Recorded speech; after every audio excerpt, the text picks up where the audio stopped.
Good evening, and welcome to the January 17th, 2023 Planning Commission meeting for the City of Vista. Would you all please rise and join us in the Pledge of Allegiance, led by Commissioner Garrettson. Pledge allegiance to the flag of the United States of America and to the republic for which it stands, one nation, under God, indivisible, with liberty and justice for all.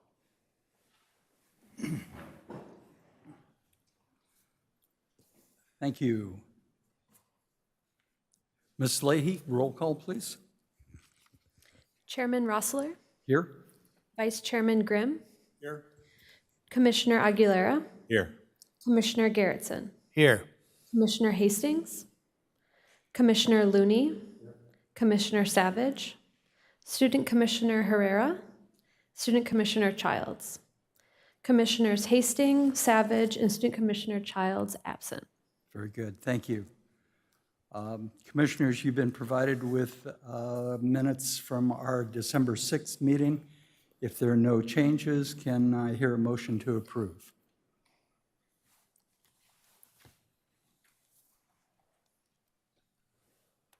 Commissioner Aguilar. I'll make a motion to approve. Commissioner Looney. I'll second that. Okay, it's been moved and second to approve the minutes of the January 6th meeting. All in favor, cast your vote, please, and lock it in.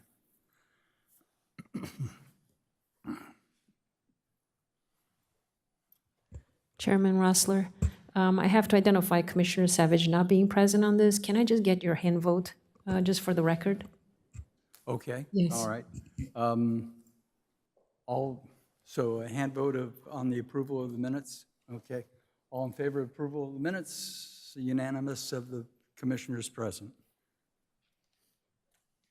And you'll clear the voting machine? Thank you.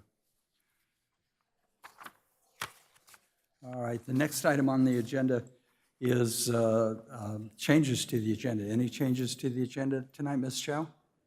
Good evening, Chairman. No changes for tonight. Thank you. Very good.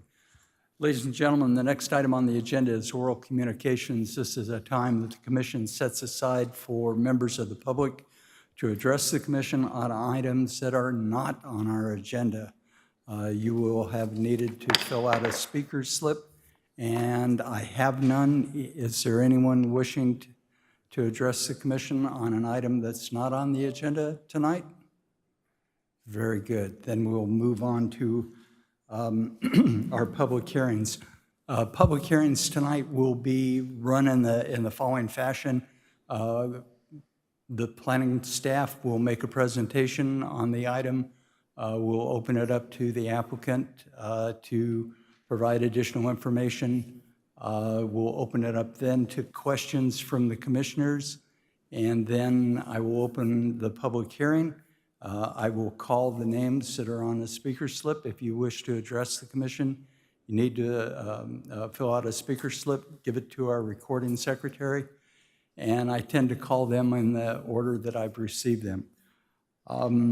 After we've heard everyone's had a chance to speak, I'll close the public hearing. We'll open it up to discussion amongst the commissioners and a vote for a decision. So our first item on our first public hearing tonight is the apartment project at 1304 North Santa Fe Avenue. And Mr. Ressler, I believe the staff report's yours. Thank you, Chairman, members of the Planning Commission. The project before you tonight is a site development plan for the proposed North Santa Fe apartment project. The application number is P22-0181. The subject site is located on the northwest corner of North Santa Fe Avenue and West Indian Rock Road.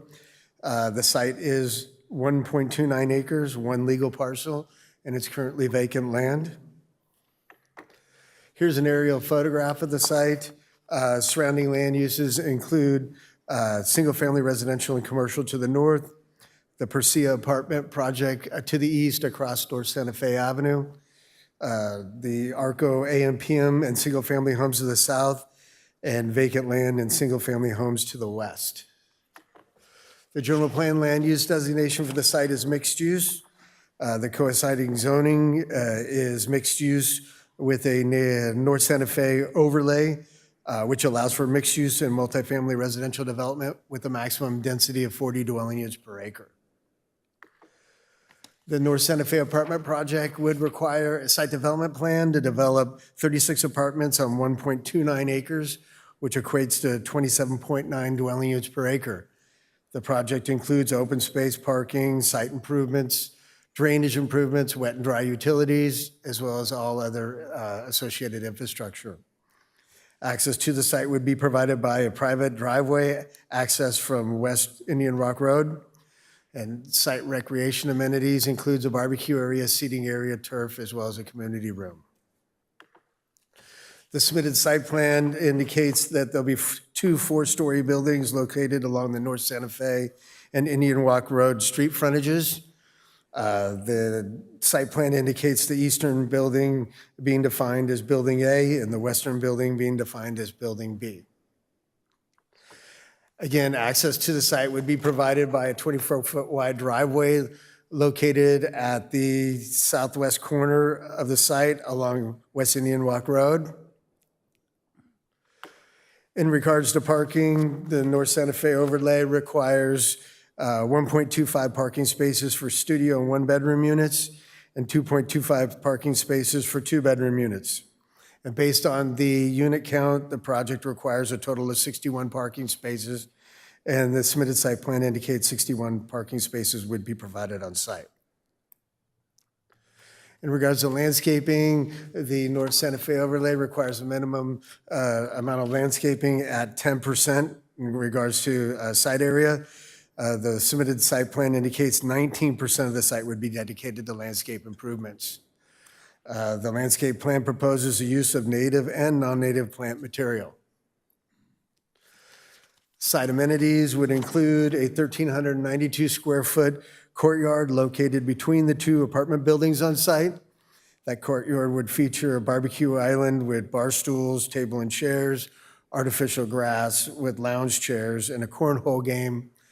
Additionally, the site plan also indicates there'll be a 954 square foot community room on site.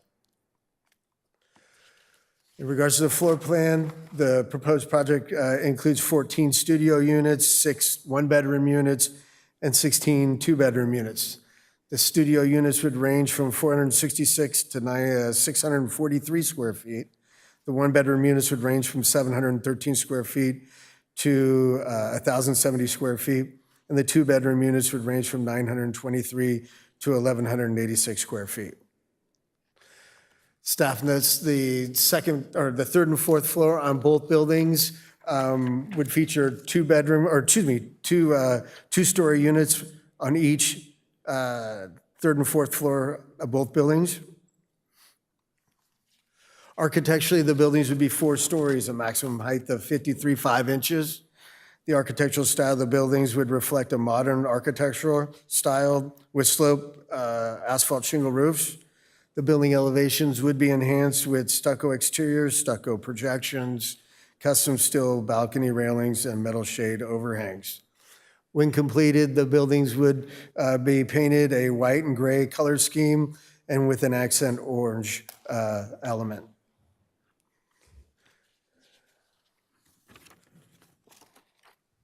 Here's a perspective of the project looking from West Indian Rock Road.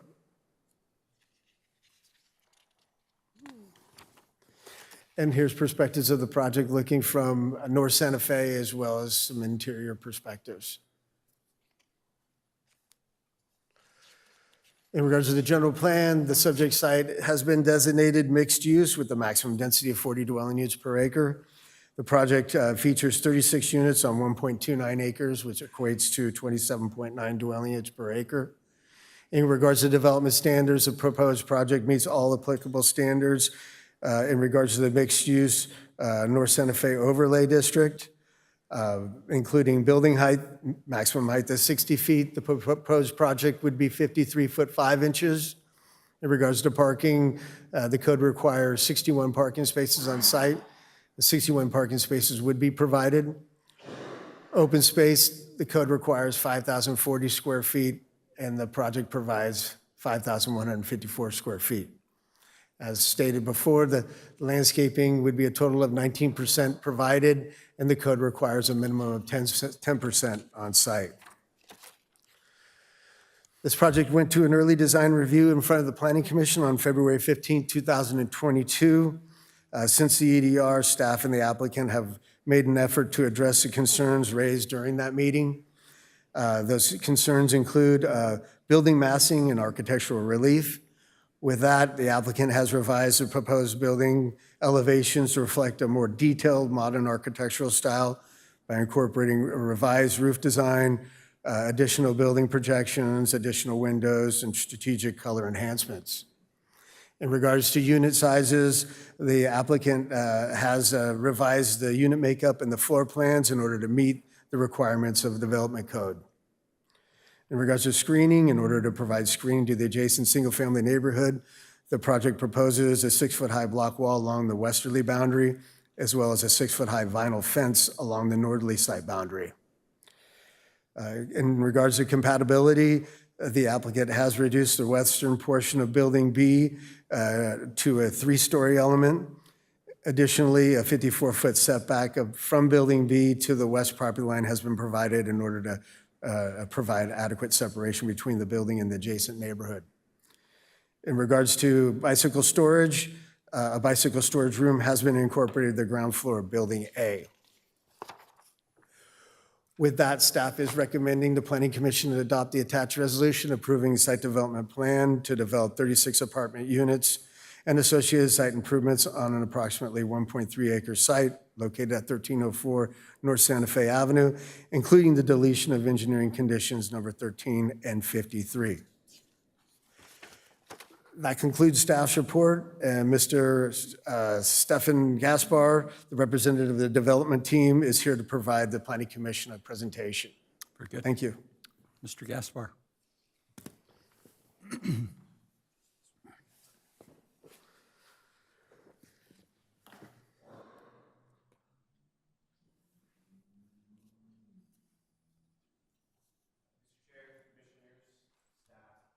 Is this mic on? Is this there? Oh, I think I'm just too tall. There we go. This is helpful. I didn't know that. Did that. All right, great. All right. I'm going to stop touching it. All right. All right. Floor's yours. Thank you. Mr. Chair, commissioners, staff, and members of the public, my name is Stephen Gaspar. I work with Kyer Builders, and we're here to present this project to you. Thank you for this opportunity. We're also representing our partner applicant, DK Santa Fe LLC. A little bit about Kyer Builders. We are a local team located here in San Diego. We are a vertically integrated developer and contractor team. Our goal is to provide affordability in everything we do. So we do everything in-house.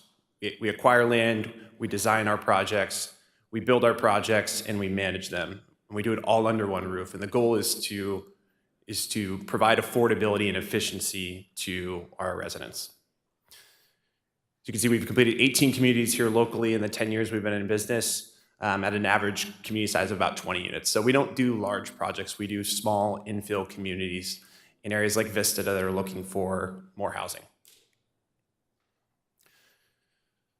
So the city of Vista, in the general plan, in the housing element, we all know has identified a need for additional housing, specifically in the lower to middle income range. Our goal is to provide that housing. This housing can be called workforce housing, middle income, moderate income. It's all synonymous for a type of housing that's affordable to the range of incomes of 80 to 120% AMI. So we can see here, these tables are taken from the housing element, which the city has identified a need for of units in each of these tranches. We have extremely low, very low, low, moderate, and above moderate. Our project, the goal for our project is to fall in the moderate range. that is the 80 to 120%. As we can see here, between moderate and above moderate, there's a need of 1,600 units here in Vista. And our goal with this project is to provide those units. And we've done so, we've attempted to do so by designing a project to meet all of the development standards and policies and goals that are in the general plan. So overall, that's why we're asking you to approve this project, is because the City of Vista has identified a need and we've attempted to fill that need with this project. Little history, we purchased the site in June of 2021. The similar time we processed the pre-application with staff. After that was complete, we then worked with staff to prepare for the early design review, which was the last time we came in front of this commission. That was in February 2022. And after that, we gathered comments from you, the commissioners, from the public, and worked with staff for a number of months to prepare the plans in order to come and present to you today. During that time, we also reached out to the community members that spoke at the meeting and that were in proximity to our project, which I'll go into in the next slide. Overall, it's been a 19-month process since we submitted the pre-application to today. A lot of hard work on the city side, on our side, and really want to thank Michael, John, and Patsy for all their help getting to this point. So, overview of the community outreach. At the early design review, there were 5 public speakers that spoke with comments about the project. We reached out to each of them after the meeting and requested to meet with them individually to learn more about some of their concerns and share what we had done to incorporate into the project. We were able to meet with 2 of the 5 and had what we felt were really constructive conversations, positive conversations about what we were proposing and the concerns, and we're able to incorporate some of those comments after working with engineering. Those were related to parking. We also met with Councilmember Contreras to understand if she had any concerns for any constituents in her district. Overall, she had positive things to say about the project, did give us some comments, which we took in and were able to, with our team, to incorporate. But overall, no major comments from her. We also reached out to the 74 neighbors that are on the city's 500-foot public notice radius list. Sent letters individually offering to meet with anyone who was interested to share what we had done with the project since the last meeting. Of those 74, we received 1 phone call and 1 email with some comments, but overall, we were encouraged to see that there wasn't any major feedback that was received as part of that effort. So jumping into the project, as was discussed in the staff presentation, the neighborhood is a mixture of mixed-use, commercial, multifamily, and single-family. Our project is located in the mixed-use zone, which allows 40 units an acre, and our site is 56,367 square feet. The table below shows a couple different key development regulations, what's permitted versus what's proposed. Density is permitted as 40 units an acre, which equates to 52 units and a height of 60 feet. We've proposed 36 units, which equates to 28 units an acre, which is just under 70% of the permitted density. We've also proposing to provide the 61 required parking spaces, and the maximum height of the building is 53 feet 5 inches. So these were some of the comments under each category that were brought up at the early design review. So I want to go through each of them and just touch quickly on what we did to incorporate what we could of those comments. So the first, under site design and grading, was comments on concerns with only 1 access point. We met with, as part of the review, we worked with the engineering department and the fire department. Fire department determined that they would not access the site in the event of an emergency. They would fight a fire from the exterior, just given how skinny the site is. It's 400 feet long by 100 feet wide.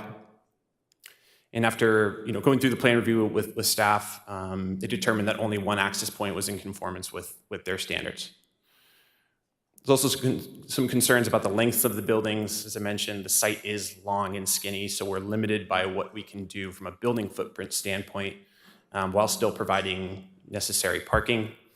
But from the very beginning, we understood that we had a lower density use next to us. And so what we did is we attempted to push the buildings as far away as we could from those uses, closer to North Santa Fe where there is height.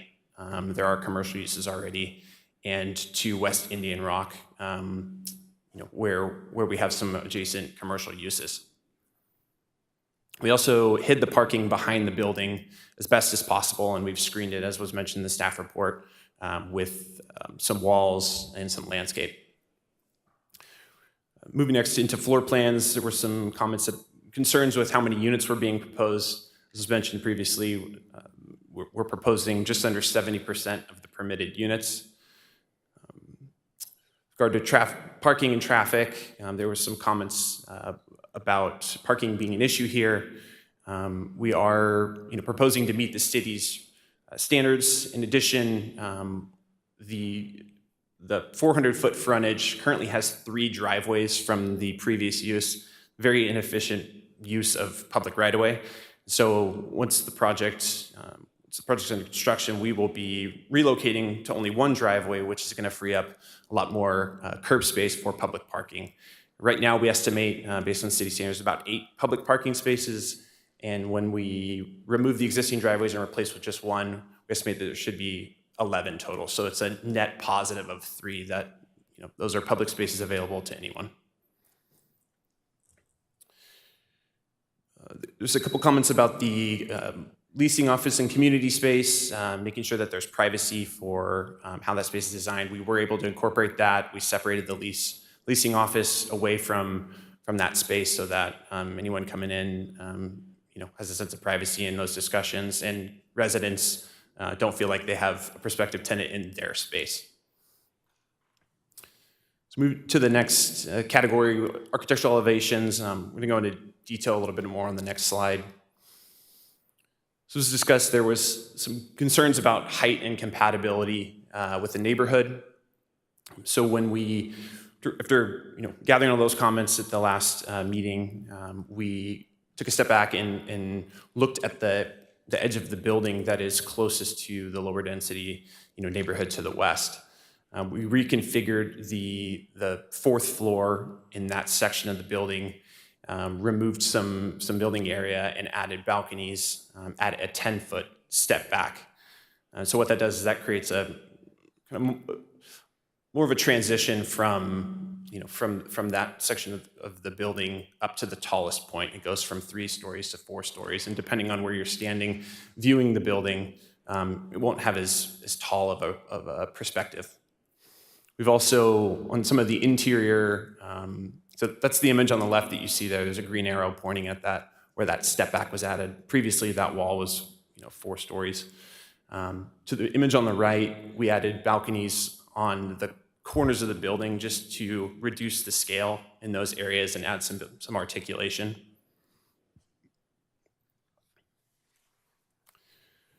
So here we want to discuss, just highlight a little bit of the height. As mentioned, the tallest part of the building is 53.5 feet tall, but the majority of the building is much less than that.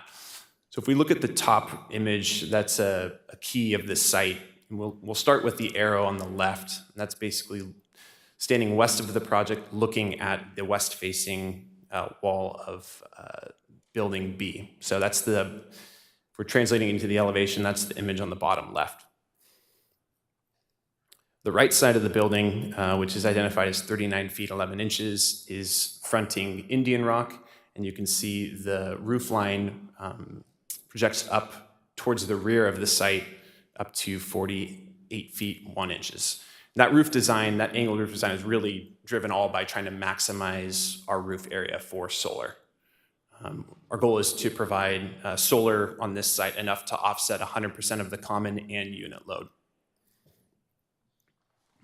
So So that 39 feet, 11 inches is just about 70% of the maximum 60-foot height permitted. And that's going to be the most visible part of that building from Indian Rock. And then it transitions to a higher point from there.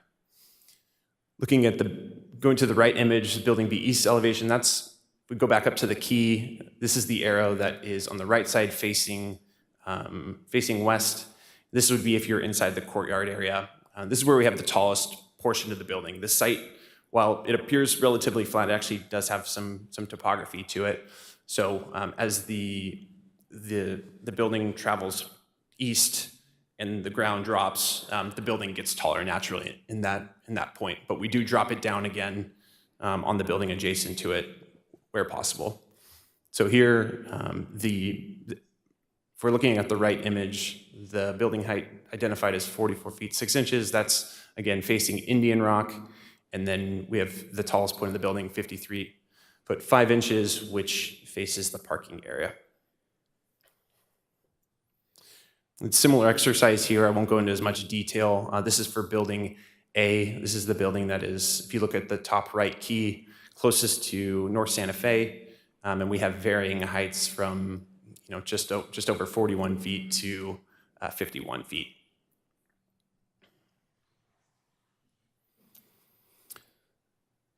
So we wanted to understand what was existing in the neighborhood today from a height perspective. So we worked with our civil engineer to analyze some of the key elevations on the Persea project just directly across the street. As you can see, Persea has a number of elevations ranging from 33 feet, just over 33 feet, to just over 37 feet. And again, our project ranges from just under 40 feet to about 53.5 feet. So on average, we're about, from the lowest to the highest elevation, we're about 6 feet higher than Persea. Also wanted to highlight a couple of other communities that have been approved and are currently in construction document phase in this area within close proximity to the site. The first one being the Alliance North Santa Fe project that was approved in May 2021, 60 units, 47 units an acre, was 4 stories tall, 4 stories, 58 foot tall, and is just north of Bobbier and North Santa Fe, less than half a mile from the site. This project is located directly adjacent to an R1 zone, which is very similar to our site. The North Santa Fe apartments directly across the street from Alliance North Santa Fe, approved in early 2022.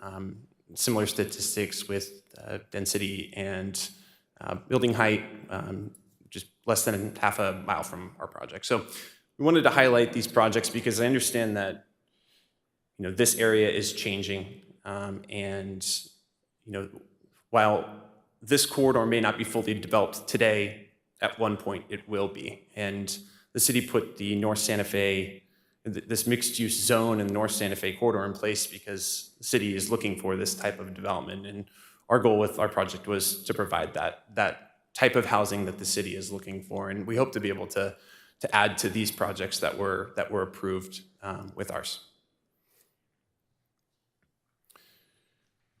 So next we wanted to highlight some of the comments that were brought up by the public speakers. There was some overlap, so I won't go into as much detail just because we went into it with commissioner comments, but concerns were brought up with neighborhood character. As we mentioned, there are a number of different uses in this area, commercial, retail, there's a multifamily project across the street. We are only utilizing 70% of the permitted density. And from the very beginning, we tried to locate the buildings as far away from the lower density uses as possible, given the site constraints. We're proposing to meet the parking requirements, and as I mentioned, the project, as a result of the driveway relocations, is anticipated to add 3 spaces to the public parking space. And then we have a 60-foot high limit, and we're proposing 53.5. So in summary, as I mentioned, When we approached this project, we went straight to general plan housing element in the city's zoning documents and tried to identify what is the city of Vista looking for in this area. We designed this project to meet all of those requirements, to try and provide this workforce, this middle income housing that the city has identified a need for. We ask you to support this project so that we can deliver this community to the city of Vista. We thank you for your time, and we're available for any questions. Very good. Thank you. Commissioners, any questions of staff or the applicant?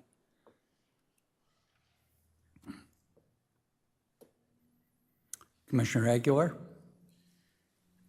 Yeah, I was wondering if you would, I appreciate what you've done and listening to the Planning Commission, our comments, and the outreach you've done to the community. It's too bad that more people weren't reached, but I'm assuming you did try. You put the effort in. My concern, and I think some of the people that live in the community, their concern is, of course, the height. And not so much the height overall of the project, but the area closest to Tiley. And I know you've done a nice job of trying to lower that portion of the building, but I feel like you could have done a little bit more. And I'm wondering if you would consider doing that. I discussed it with staff that maybe you could move some units around so that you could have a little bit, not necessarily lower, but a little bit, I guess, more in-depth lowering. I'm not sure if I'm, because you went like half a unit, right? That you lowered it? Yeah, we took a bedroom out. Yeah, bedroom. Yeah. So I'm wondering if you could go a little bit further east by moving. I'm not asking you to reduce units or anything like that, just maybe move units around. Because I know you have some 2 bedrooms, some 1 bedrooms, and some studios. I'm wondering if you could just move units around so that you could have more than just a 1-bedroom drop in height. Yeah, I mean, when, after the early design review, we did, we analyzed everything from removing a story, half the building at 3 stories, the other half at 4. And as we looked at the, because when we're looking at moving the building around like that, we're ultimately losing, revenue that is supporting the feasibility of the project. And so when in that effort, we identified it as a challenge to lose, any more bedrooms. So I'm not asking you to remove bedrooms. I'm asking you to move units around to accommodate. So I'm assuming like a studio doesn't have to have 2 stories, right? Not a studio. Yeah. So and I'm guessing even a 1-bedroom probably doesn't either. It's So a jigsaw of fitting Yeah, no, I boxes, know. right? And so like it's challenging for me to, I guess, respond to that. We'd have to, it would be an architectural exercise of, trying to figure out how, because you're also looking at structural loading, making sure that it's efficient, you're placing walls efficiently and not creating more, that's beams. why I'm asking, because Yeah, that's so- not my expertise. But Yeah. I feel like, so going down, from 4 floors to 3 floors, but only a bedroom essentially, is too much of a compromise. Okay. So that's my concern. Okay. Well, thank you. Thank you. Commissioners? Commissioner Looney? Yeah, for staff, in the presentation, it was written that there was a 6-foot retaining wall on the west end of the property. And it appears that there's, Presentation indicated a 6-foot screen wall. screen wall. Correct. Okay, I thought it said 6-foot retaining wall. No, it'd be a 6-foot screen wall, a CMU wall along the west property line, and a 6-foot vinyl fence along the north property line. Okay, okay, thank you. Mr. Gaspar, there's one question I had for you, and it might be a trade-off that we could work with Commissioner Aguilar. Unit A20 is shown as a one-bedroom with a den, and your den has a closet in it. My original approach to staff was, if it's going to be a den, you need to get rid of the closet, because it's real easy to put a door in and make it a bedroom. So what if we did that? What if we allowed you to put call that a 2-bedroom unit? Staff tells us we can waive the additional parking space that would be required for a 2-bedroom unit. And you give Commissioner Aguilar 2 studio units on the west end. I'm just taking a peek at the plans No, here. Go right ahead. No, I understand.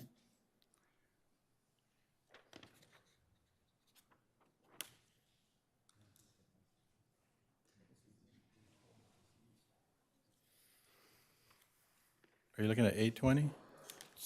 I'm sorry, 820? 820. Just one moment, I'm gonna review, east end. I'm gonna review it with our team really quick. if you don't mind. Sure. Yep.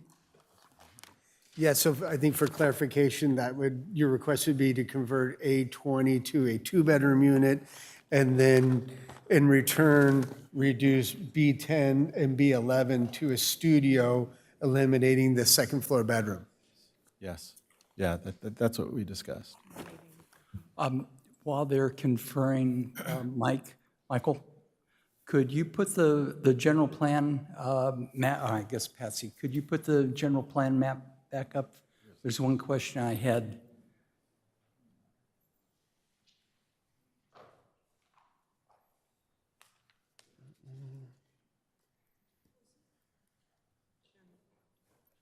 General plan or zoning, doesn't matter. They're consistent.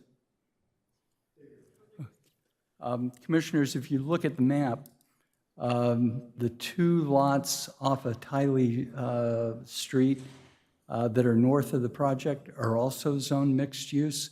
And then the 3 lots, the 3 single-family homes on the south side of Indian Rock are also planned and zoned mixed use.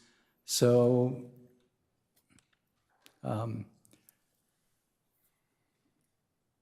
there's I think this is an area that we need to look at when we do the general plan update. I'm not sure that the 2 lots on the impact to the neighborhood from a project on those 2 lots going 60 feet and with all our development. So anyway, that's something for us to look at in the future. Mr. Gaspar, I'm sorry. Yeah, so in looking at, I mean, if this is a condition of approval, then we'll definitely entertain it. But, you know, this has been 19 months of design work. I understand. And so, again, it's kind of challenging for me to make this decision, get our team's feedback, you know, here. But I think if you know, if that's truly the desire to make that a condition, then, you know, Okay, yeah, very we'll look good. at it. Thank you. All right. Any other questions or input, commissioners? All right, this is a public hearing. I do have speaker slips.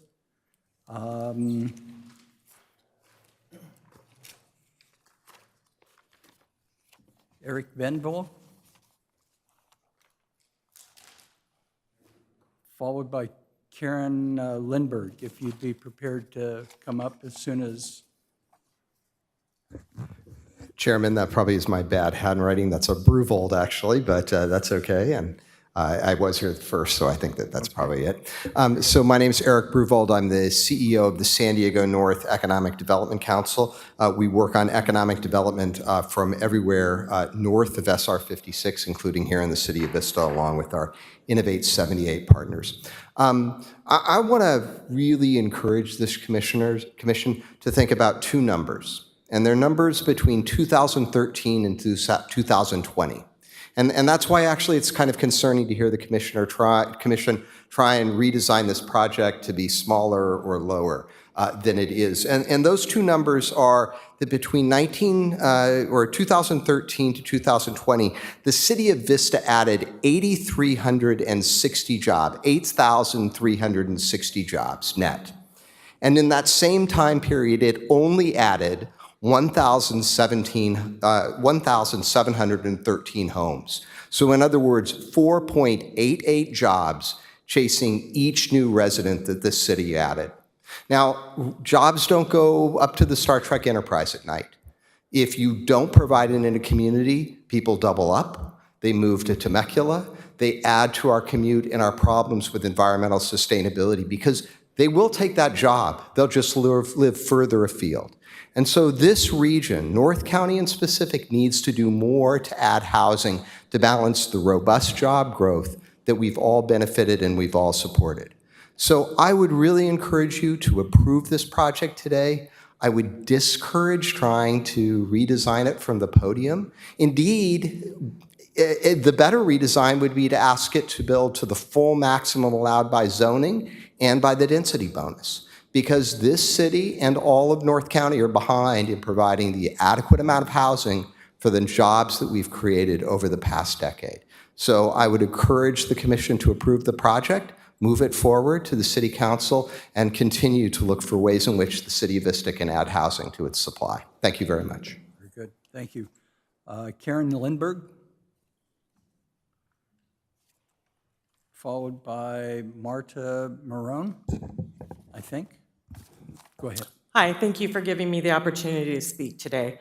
I represent a neighborhood of hardworking people who saved our money to buy a modest home in a neighborhood we could afford to get out of living in apartment lifestyle neighborhoods. This was a single-family home neighborhood when we purchased our home. We did our due diligence. We canvassed the neighborhood day and night to make sure it was a family-oriented and a safe place that we would want to live. It's bad enough that the governor decided it was okay to make single-family homes into 4-unit dwellings, which we are already seeing in our neighborhood due to Senate Bills 9 and 10. The first one is being done as we speak, catty corner from my house. Parking is already out of control where we live. Parking is only going to get worse. Now we have another 4-story, 36-unit building wanting to go in with tiny units and insufficient parking. Parking in this area has already been a problem since per se units went in, not only with personal vehicles, but now we have commercial vehicles parking overnight on our streets as well. People who bring their vehicles home from work, drive them into our neighborhood, and park them in front of our houses. Our quality of life will definitely be affected by this oversized building in this area. Please reconsider a smaller building with less units and more square footage, not only for the existing homeowners, but for the quality of life of the new tenants as well. Please put people and the quality of their life over profit. We do not wish to live in an overcrowded community, or we would have stayed in the apartments we originally lived in while we saved for our home. We ask you for your consideration. Thank you. Thank you.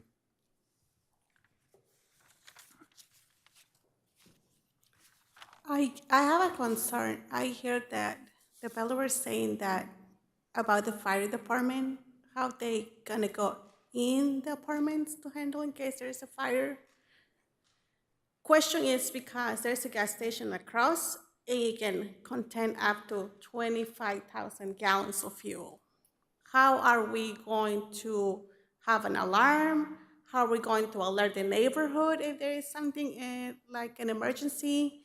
And on parking wise, question is, in case there is an emergency that we had to evacuate, how are we gonna handle so many people to get out of the neighborhood? Okay. Thank you. That's my last speaker slip. Anyone else wishing to address the commission on the project? Seeing none, I will close the public hearing and open it up to commissioner discussion. Commissioners.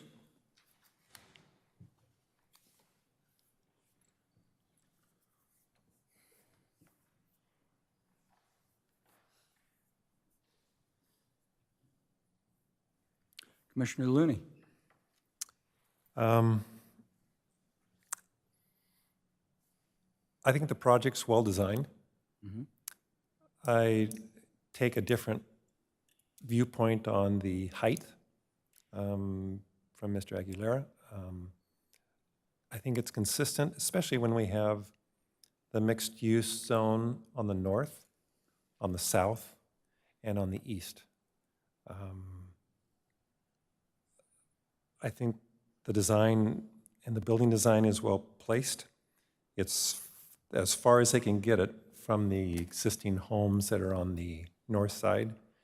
And I think they've done a good job, and I would be in favor of it. Okay, Commissioner Grimm.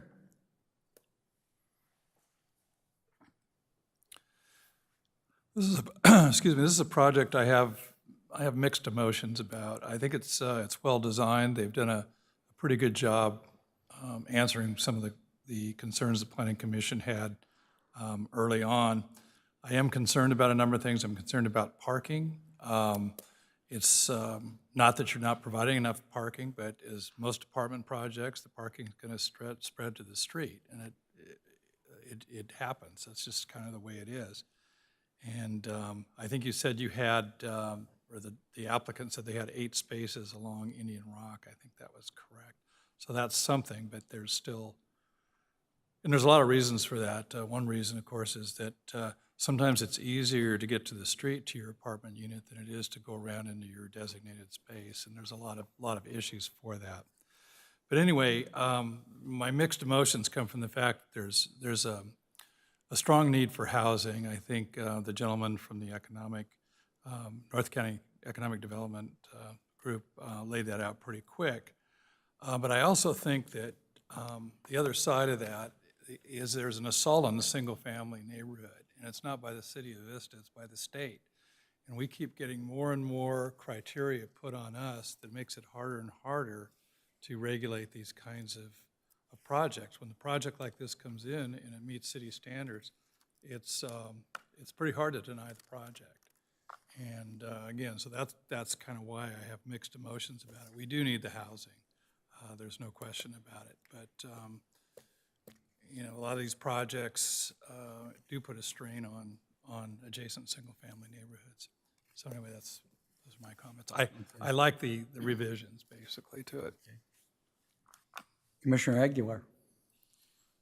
Yeah, I too have mixed feelings about this project, as you can tell.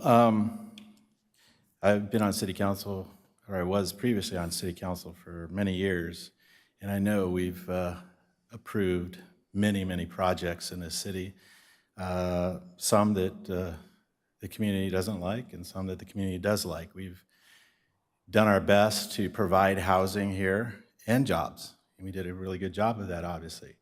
So I'm kind of offended, actually, that someone would think that I'm anti-development, because I think I have been probably the most pro-development council member there was. Maybe that's why I'm sitting here and no longer on council. I don't know. But yeah, I'm not looking to reduce the number of units. I mean, I guess if I live right next door to it, I mean, I understand how you feel. It's tough to see these big apartment units or condo units go up when you've lived there for years. And it's been tough on me. I've lived here all my life, and I used to live on Lagan many years ago, so that's right off Indian Rock. So the community is changing. I feel that a project like this is going to make it better in the long run.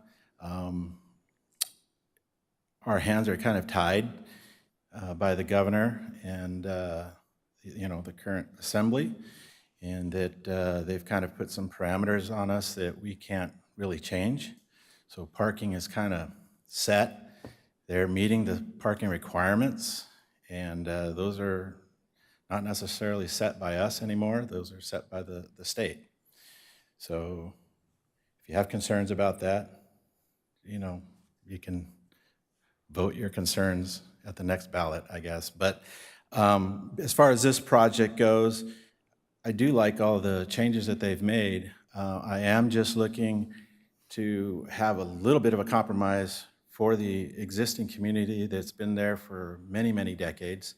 So I'm just asking that you consider some of our suggestions on swapping units, not necessarily reducing. We're willing to work with you on the parking, you know, because we figured that you'd probably have to give up one parking space, I think, right, from 61 to 60. I think the community surrounding that, although they want more parking, to give up one parking space to maybe blend the project better into the community is worth it. You are adding, you know, 3 spaces on the street, which would be helpful. But I think that's not a lot to ask, you know, and I know you've worked on this. It's been many months. It's been a year almost since we last met. But I'm sure it wouldn't take very long to make those changes.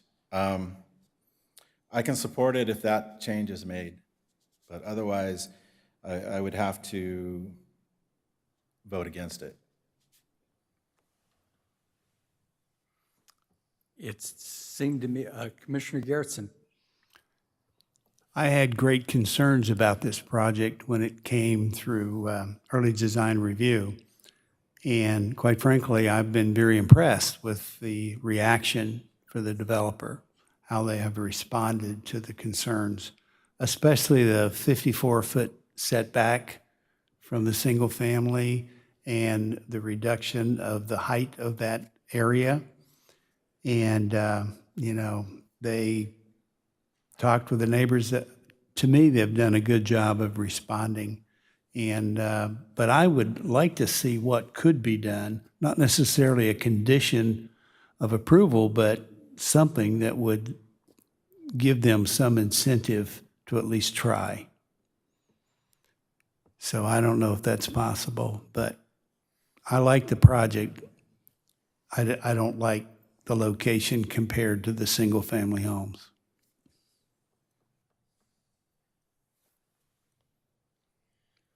So is there any support on the commission for Commissioner Aguilar's suggestion that they go with the 2-story element on the west end of Building B and rearrange their units to achieve that? Commissioner Garrettson? I don't know if they can do that economically. Well, they told us if we allowed them to take Unit A20 and make it a 2-bedroom, that they would look at making that work. So I could definitely support Commissioner Aguilar's recommendation. Thank you.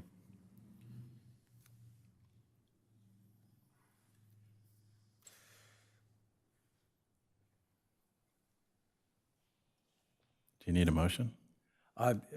yes, Okay. if we're finished discussing it, we need a motion would be in order. Chairman?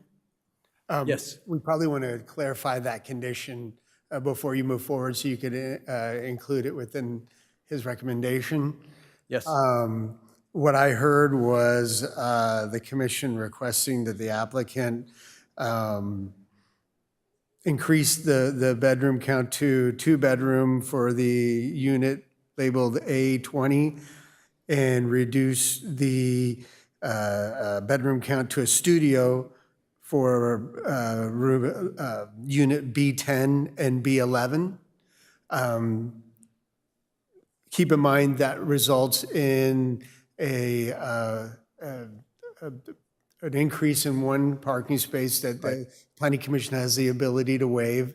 Right. And I think the second repercussion of this is that the studio unit might not meet our minimum square footage. I haven't done the calculation, but that's something that could also, we'd have to take a look at. So if you feel comfortable with staff working with the applicant in order to incorporate this change to fulfill the expectations of the Planning Commission, we can do so. So Commissioner Aguilar, the change in parking is for Unit A20, which is a one-bedroom. If we make it a two-bedroom, they're required an additional parking space. We would waive that. I'm good with that. Okay? So the motion is approved with that condition? Yeah, approving site development plan Yes.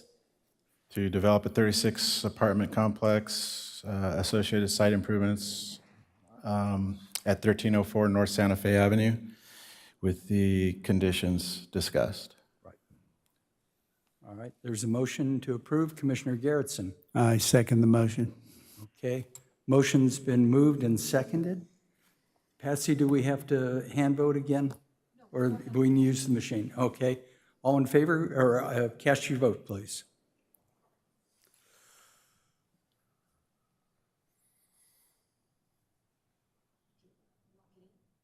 Everybody locked in?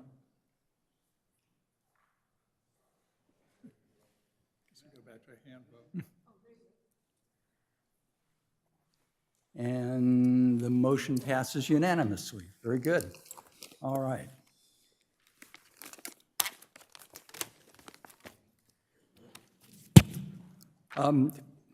As we're switching staff out, Mrs. Lindberg, this year, the city's going to start a review of its general plan.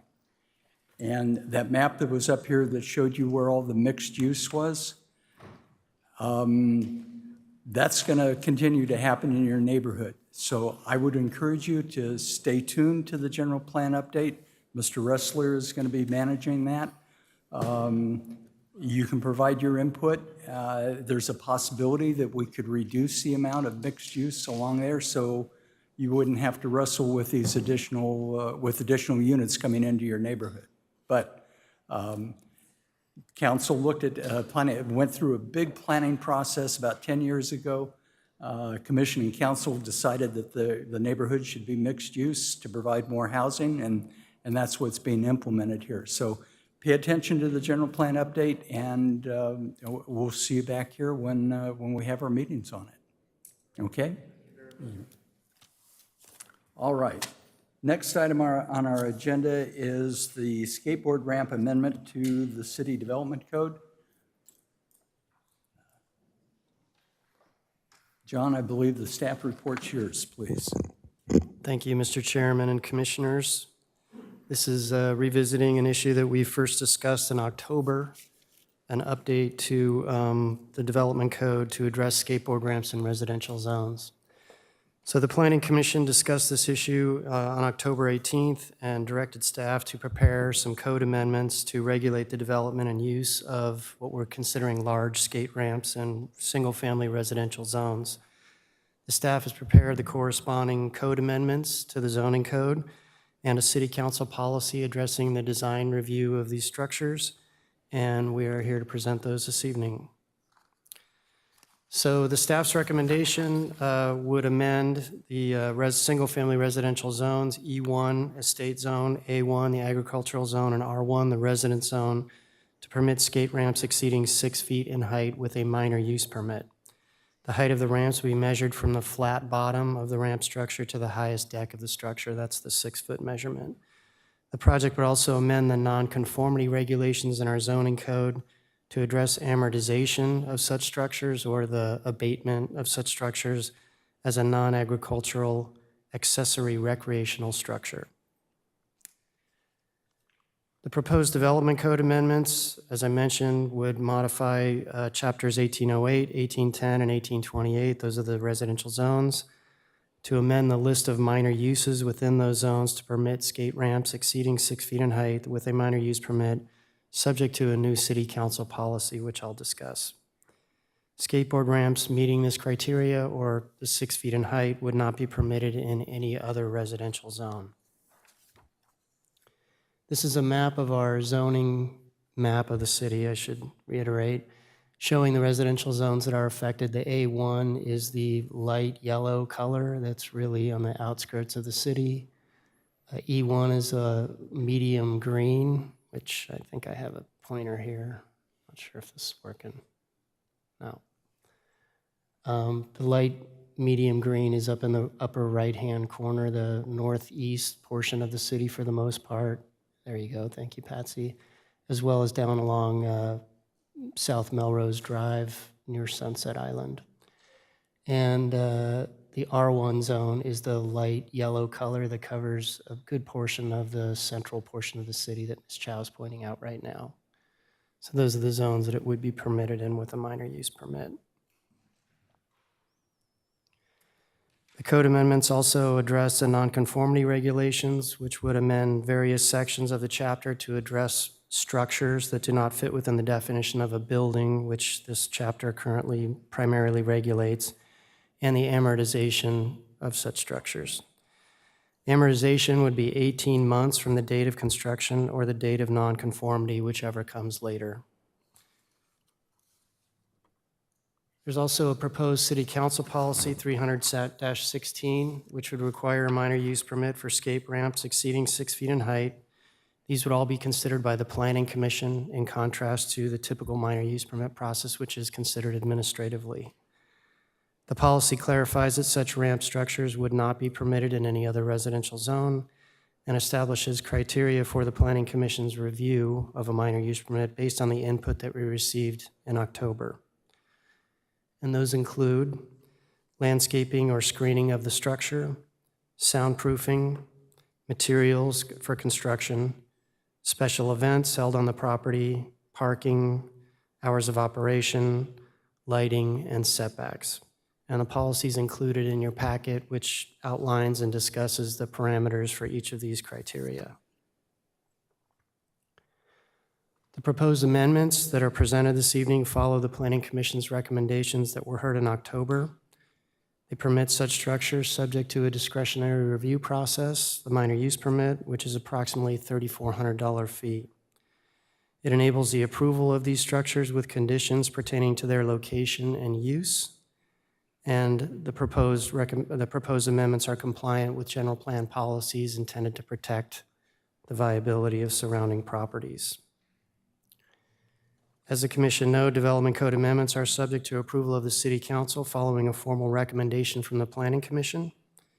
And with that, staff's recommendation is to recommend City Council approval of an ordinance amending the chapters of the development code, as well as adoption of a new City Council policy to establish a review process for skateboard ramps in single-family residential zones. And that completes my staff presentation, and I'm available for questions. Thank you. Very good. Thank you, John. Any questions for staff? Seeing none, I will go ahead and open the public hearing. The first speaker I have is Dixie Moore, followed by Courtney and Vandero Menez.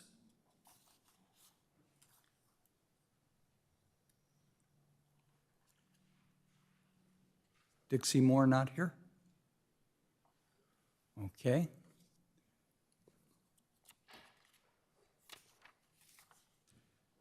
Next speaker will be Greg Witt. Go ahead.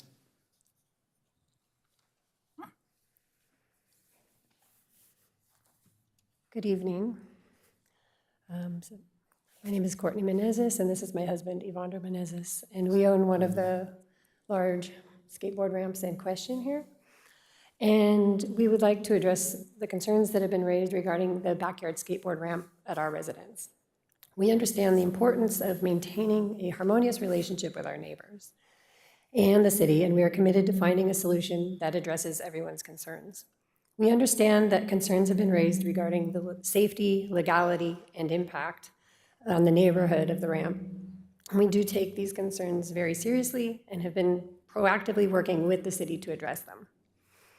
We have thoroughly researched the legality of constructing the ramp before purchasing our home, including discussing it with the city, and we received at the time the blessing of all then current adjacent neighbors before building it more than 10 years ago. We also inform any new adjacent neighbors that they are welcome to share any concerns with us directly. And up until very recently, we've never had any issue. We have always had an open door policy and respectful discourse. And we have always made every effort to accommodate reasonable requests from any of our neighbors, of which there have actually been very few over the past 10 years. For example, we have added fencing, screening, and insulation to minimize noise from the ramp. We regularly instruct our guests to keep noise to a minimum. We do not skate after dark. We do not skate on Sundays. The size and frequency of the afternoon skate sessions has actually decreased quite a bit, and pretty significantly over the years, and we have made recently efforts to minimize the number of people skating at any one time. Fewer people means far less noise, fewer parking concerns, etc. We promptly address any parking concerns raised to us by our neighbors, and again, there have been very few. I would also like to emphasize that both of the ramps in question have each been in place for over 10 years now, and largely without complaint.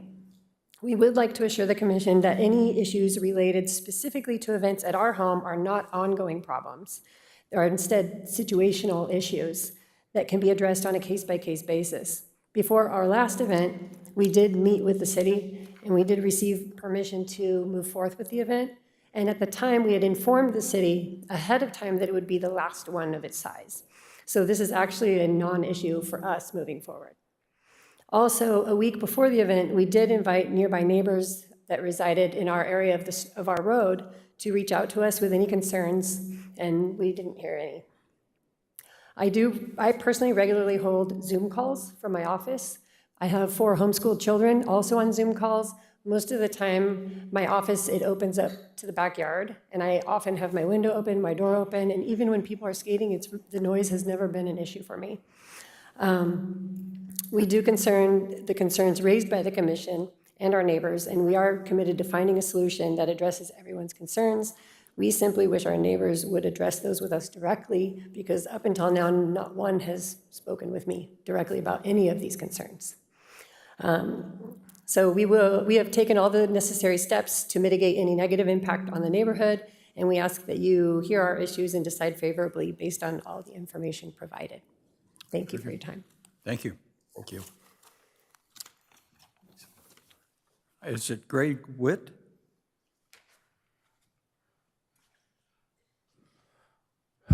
Hey, thank you for the opportunity to speak tonight.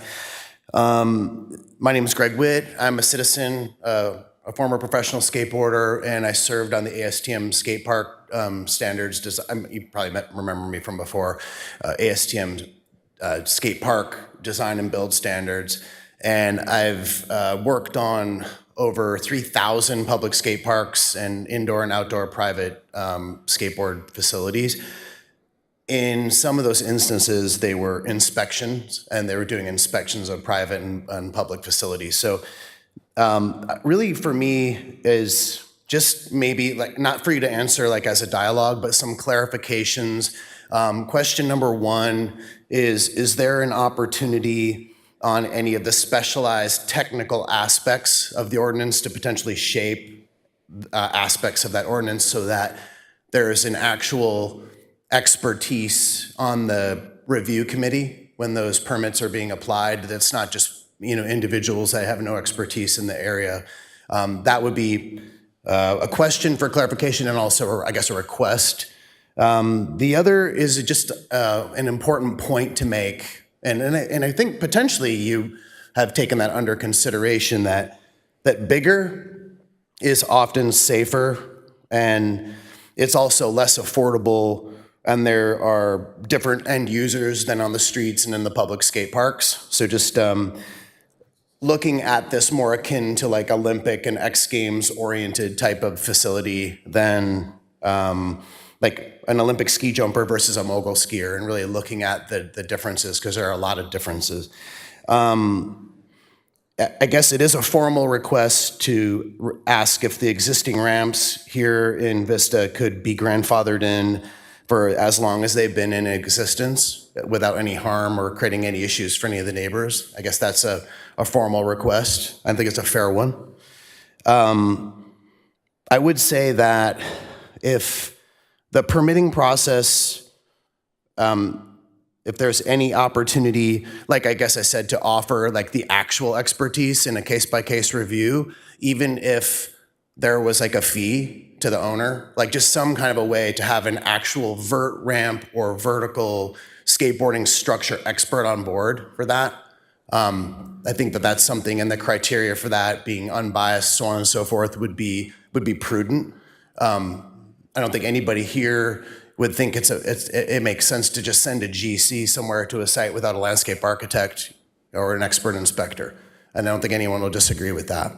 I guess, last but not least, I know it's the soft stuff, but I humbly request that you remember the importance of these vert ramps and these interesting skatable structures to the culture of Vista and to the businesses, the people, and the communities, and it's sort of what makes it special here in Vista. Did not forget that. And that if that's not, if that could be recognized, I guess, with some reciprocity, as Vista considers this, further. And just to close on like more of a positive note, it's like, there are a lot of experts in this area that live here, made their lives here, and we are all here to volunteer and do what it takes to expertly support the process in a professional manner. So I guess really, bottom line, if any of the areas within the nuances of these ordinances, which we can't see, we would have to be experts in each of those ordinances. So I'm sitting here as an expert in this field, blind, because I got to do the due diligence, but I don't know the nuances of each of those sub-nuances, of each of those sub-ordinances. You get my point. I'm probably at 3 minutes. Thank you very much. Thank you. Tony Hutchison?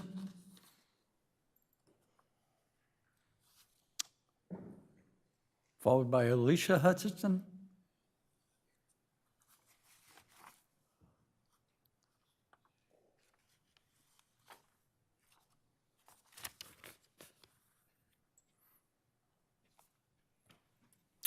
First off, thank you for listening to and considering the neighbors of Oak Drive by proposing this ordinance. Secondly, thank you for the opportunity to speak on the proposed ordinance. I'm thankful that this commission has chosen several criteria in which to construct this proposed ordinance on. However, I hope you reconsider the proposed amortization period in the nonconformity regulation section of this ordinance. I know that the planning department's recommendation of an 18-month amortization period is based on research of existing abatement amortization periods in the state. Other cities don't need any amortization period to remove skateboard ramps in residential zones because they already have ordinances in place to enforce this issue. However, 18 months is an unnecessarily long time to give to remove or make alterations to a wooden skateboard ramp. A skateboard ramp is not an inhabitable structure. It serves a single purpose. That purpose is not a necessity. In fact, it creates a public nuisance and privacy and noise ordinance issues. If a homeowner has a large backyard skate ramp, it must be important to that homeowner. Unlike other playground equipment, it must be kept in a certain condition in order to be used regularly. My neighbor definitely uses his ramp regularly. In fact, he has several skateboarders on his ramp every warm and sunny day. If it's important enough to maintain on a daily basis, then it can be altered or removed in a short period of time if it's important to the homeowner. When this commission decided to accept the proposal in October from the planning department to regulate large backyard skate ramps in Vista, I felt a sense of relief. However, that feeling was quickly replaced with the feeling of frustration and anxiety the very next day when my skate ramp neighbor encouraged his skateboarding guests to be obnoxiously loud. Why? To spitefully express their disgust of your decision. Unfortunately, you were not there to experience this response to your decision, but I was. With each new warm and sunny day comes the uninterrupted sound of the parade of skateboarders, starting in the morning and finishing around sundown. Regardless of if my neighbor is still running a skate lesson business, the same cars drop off the same kids at the same time on the same days for their skate lesson. You see, as long as the large backyard skate ramp exists in my neighbor's yard, his use of it will not change. If my neighbor has another 18 months to continue his skateboarding activity, that will be another 18 months of public nuisance.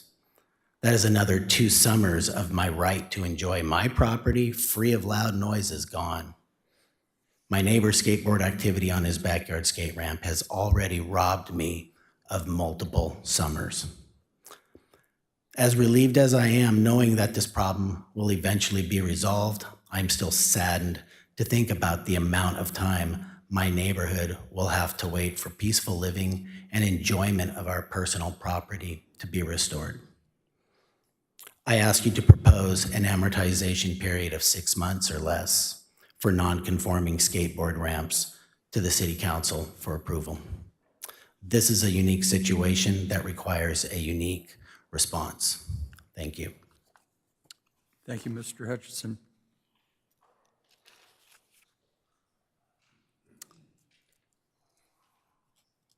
Alicia Hutchinson, followed by Connie Brown. Good evening, council members. Thank you for your service and your careful consideration of the skateboard ramp matter. I will keep my comments short. Those of you who have children and grandchildren may have heard of the saying, you only get 18 summers. To this point in the process, our lives and the ability to enjoy our property has already been negatively affected for several years. 18 months is a long time and a very high price to pay for peace, especially since we bought and live in a residential zone.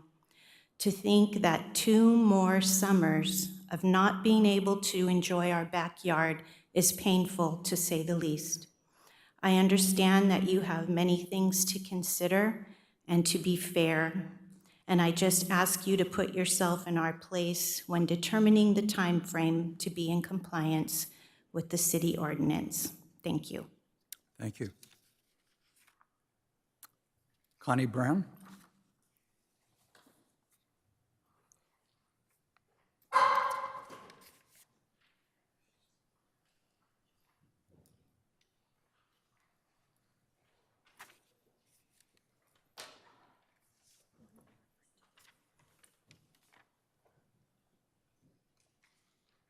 Hi, I'm Connie.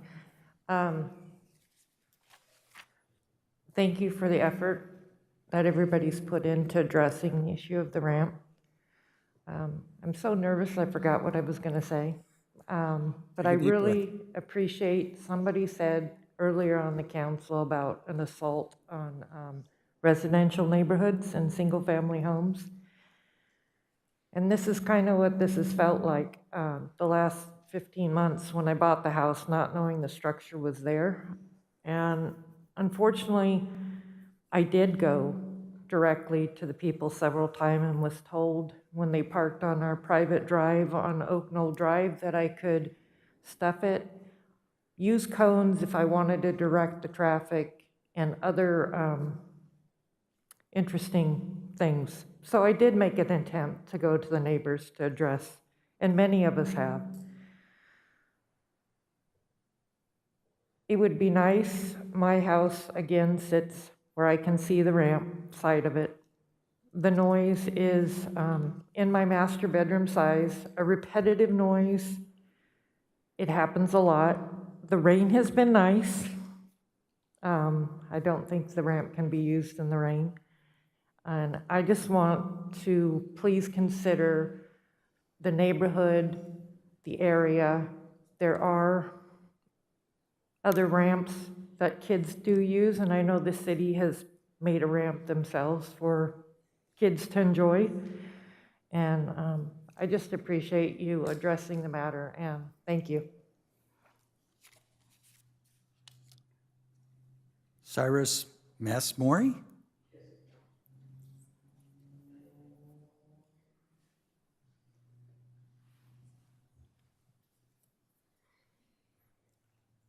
Good evening. Thank you very much for giving me this opportunity, and thank you very much for everything you have done for Vista.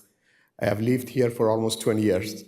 I have seen how your hard work has changed this city for better. It has made it a much nicer place to live. I also live on Oak Drive, and I also have dealt to some extent with what's going on with this particular ramp. In my case, it has been mostly traffic. You know that Oak Drive is a very narrow street, and parking on both sides of the street, when you have multiple cars, makes it a very dangerous place. I have had occasions that I couldn't come out of my driveway because I couldn't see what's coming from the other side of the traffic. I have had to call my wife to stand on the other side and direct me. It's clear, come out. So I wouldn't have taken your time if this was not an important issue, not just for me, but for the city. And to see why I say it's important to the city, imagine one day you wake up and see that 3 of your neighbors have decided to have 20, 25 feet tall ramps around you. I know it's hypothetical, but it's not impossible. How would you feel about your place now? How would you feel about your peace and quiet now? How would you feel about the traffic now? So this is all reasonable. I am very surprised that people spoke against the recommendations. Which one of those recommendations were unreasonable? I didn't see anything that was unreasonable. It's a residential neighborhood. People buy houses because they want to be relaxed, enjoy their lives. And you know, we all have also neighbors who have children who play in the backyard. They have swings. And that's perfectly fine. There is no problem with that. For those of you who have passed by this property and have seen it, I am sure that you see why the city needs to have some supervision. Not just for this particular unit. We're talking about the possibility of another 100 units down the road. Why? Because Vista is the only city that doesn't require permits. So if I want to have a big skateboard, I might show up next door to you and build one. And I can always say there was no requirement. I also want to say that I have personally talked about the issue of traffic with my neighbors, and I have mentioned that that's a dangerous situation. And it keeps happening. So last time I was told, well, if you're really unhappy, call the sheriff department. And that's about it. Thank you very much for giving me this opportunity again, and have a wonderful evening. Thank you. Marjorie Pittman?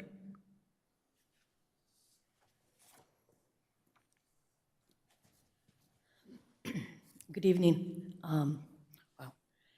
I'm also next to a skateboard ramp, not the one that the people seem to be talking about. Could you step closer to the microphone? There we go. Is that Thank better? you. Yes. Okay. All right. Actually, I back right up to the skateboard park right off of Highland, and the ramps right up to where my yard is, and my kitchen and deck and so forth. And I have to tell you that I have not had more considerate neighbors than the couple that owns that ramp. They've landscaped at their cost, paid for it. Anytime there's going to be any type of, from a minor to maybe a few more people involved there, they're passing out flyers. They've invited us. They've made it very welcoming, and it's very low key. And from where I am, if there's going to be noise, I'm going to have it hitting right at me. There's no way to get around it. The park right off, the skateboard park right off of Highland Drive, like I said, it goes all the way down to where I'm at on an easement road on Maryland Drive. I can't say enough positive things. I had my 2 grandkids during COVID, and they are very young, but it also kept them amused to be able to watch and some form of entertainment. There's been other little kids around. The owner of the skateboard ramp has talked to the little kids and has, and he's a mentor as well. And anytime if he wants permission or to make sure that we're okay with something, he comes and he talks to us. It's an open door policy. It was, when I heard of this coming to the forefront, my first question was why? He's been nothing but an excellent neighbor. He's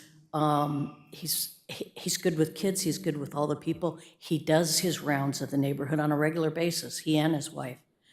And he has my full support.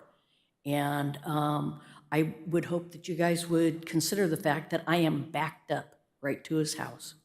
And the level of respect that he has for the neighbors and making sure and trying to soundproof areas and to make it that way. So that's all I have to say is I'm against that. Thank you very much. That was my last speaker slip. Anyone else wishing to address the commission? You need to fill out a speaker slip and turn it into our secretary.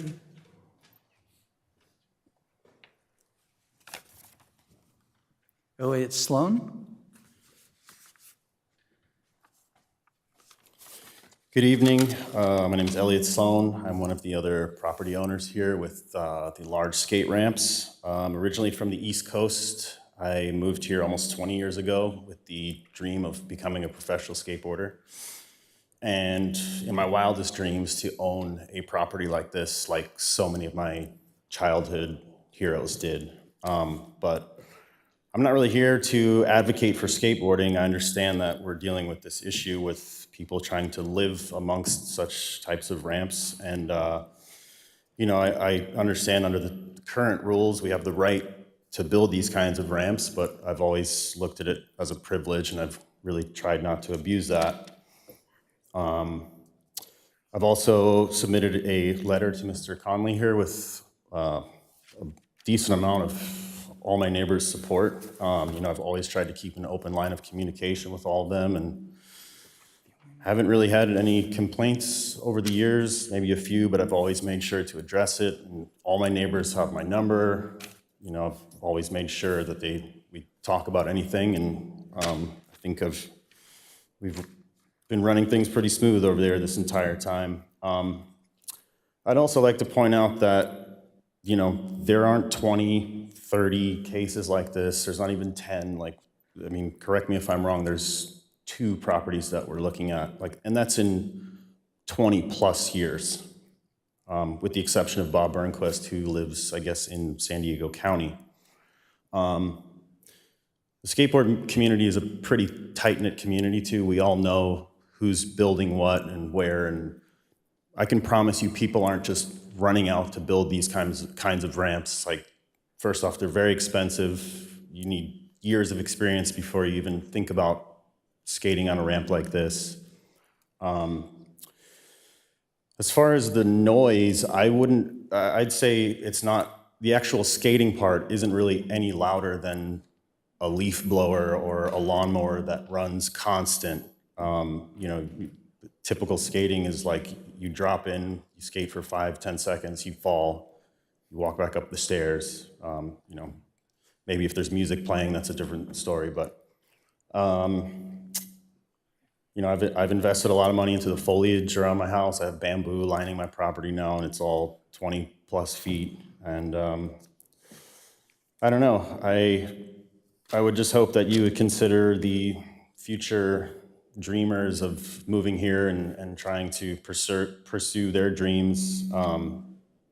But obviously we have to take into consideration our neighbors and have a just common understanding of, I'm not going to be out there every day. I'm not out there early in the morning, late at night. I've always told my neighbors what I'm doing, when I'm doing, and just make sure they're cool with it, invite them, and haven't really had any problems up until now. So, and I've been there for a little over 10 years now.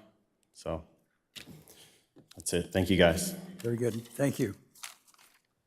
Kevin Patterson, followed by Colin Jones. Did we run out of speaker slips out front? Yeah, I filled one out, but I'm not sure what happened to it. Okay, all right. We'll Well, you're continue. here now, so. Thank you, thank go you. for it. I appreciate your time, council, and I don't know if I can really address you guys, but have you ever had the pleasure of stepping on a skateboard? Long Okay. time ago. A long time ago, but we do it, and the sport is continuing, and it's a driving force for a lot of kids in the community, including myself. I've had the pleasure of being reintroduced back to the sport. I am a ramp owner, not of the height requirements, so it doesn't put me on the table here, but I moved out to Vista about 18 months ago. I came out here for the openness, the ability to have a property of my own, to do what I wanted to on it. My ramp has actually allowed me to connect with my neighbors that maybe I wouldn't have had the opportunity to. So the sport of skateboarding is very important to me and very important to a lot of people in the room here. I know we're dealing with kind of a unique case with the size of these ramps, but the sport and to the level that these guys are doing this at, including myself, you need a ramp of this magnitude, of this size. It doesn't change with this. And this, for the first time, I hope you guys all acknowledge that this sport has also been introduced to the Olympics, this past one. We're on a world stage, and Vista is the center of a lot of those athletes. They have literally put Vista on the map with a simple toy, a wooden toy with wheels, has changed the way a lot of people have looked at Vista, including inviting myself and welcoming myself and my hobbies and my passions out here. My kids love my ramp, my neighbors love my ramp, and unfortunately I hear a lot, I wasn't able to come last time, but I do hear a lot of a neighborhood debauchery, right? We have two people complaining, right? And that they could be over fences, over trees. As long as people have owned houses, they've always had, or had a neighbor, they've always had an argument. And I feel like we should really be focused on what it takes to regulate the neighborhood conversation. And, you know, if it's parking, if it's pleasing the other neighborhoods, I don't think what should be on the table here is the ramp, the sport, and the future of what it can bring to us in Vista. The people will not stop skating. It's been happening for many, many years, like you said. It's not gonna stop. It'll move somewhere else. And we wanna keep that here. We wanna see Vista grow and continue to thrive. So thank you for your time. Very good. Colin Jones?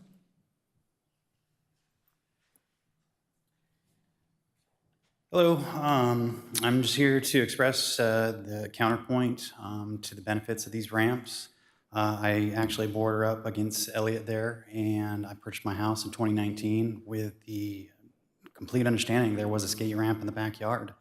The realtor expressed to me that I do believe Elliott had come down to the city at one point and showed a set of plans and said, you know, I'm interested in building this. And the city said, well, we don't have that necessarily in the regulations. We don't have codes for that. So if you want to build it, go ahead. I'd like to also, you know, reiterate this is an opportunity for everybody to see how the sport has grown in Vista. When I was growing up here, we used to go to Tony Hawk's house and watch him skate and have a good time doing that. And it was an outlet for us to do something that, you know, used up our energy and we enjoyed it. It brought the community together, it brought a lot of friends and families and a lot of people around. And that's what we need in Vista, is that community feel. So taking these things away from a professional like Elliott or any of the other people have these ramps in their backyard is taking their dream away. And it's really a concern, you know, not only for myself, but a lot of these other people that are interested in building these things and pursuing their dreams. So I would like the council and the commission to consider it on a case-by-case basis and possibly approach it similar to the developments here in Vista and have them maybe pursue the neighborhood and see within a 50-foot radius or a 100-foot radius and see if we can get the neighborhood in agreement and allow these things to be built. Because I think it's just one or two people that are disappointed with the noise and the the events that, sometimes take on. Beyond that, Elliot, if you want to hit me up next time you got an event, I'll come by. And I'm sure he would invite, the commission and as well as other people to show and have that experience, and to share it with the community, because it is really important, not only to myself, but to my daughter that's, a future skater. So that's pretty much what I have to say. Thank you for your time. Very good. Thank you. All right. I believe that was my last speaker slip. That's fine. I had your slip.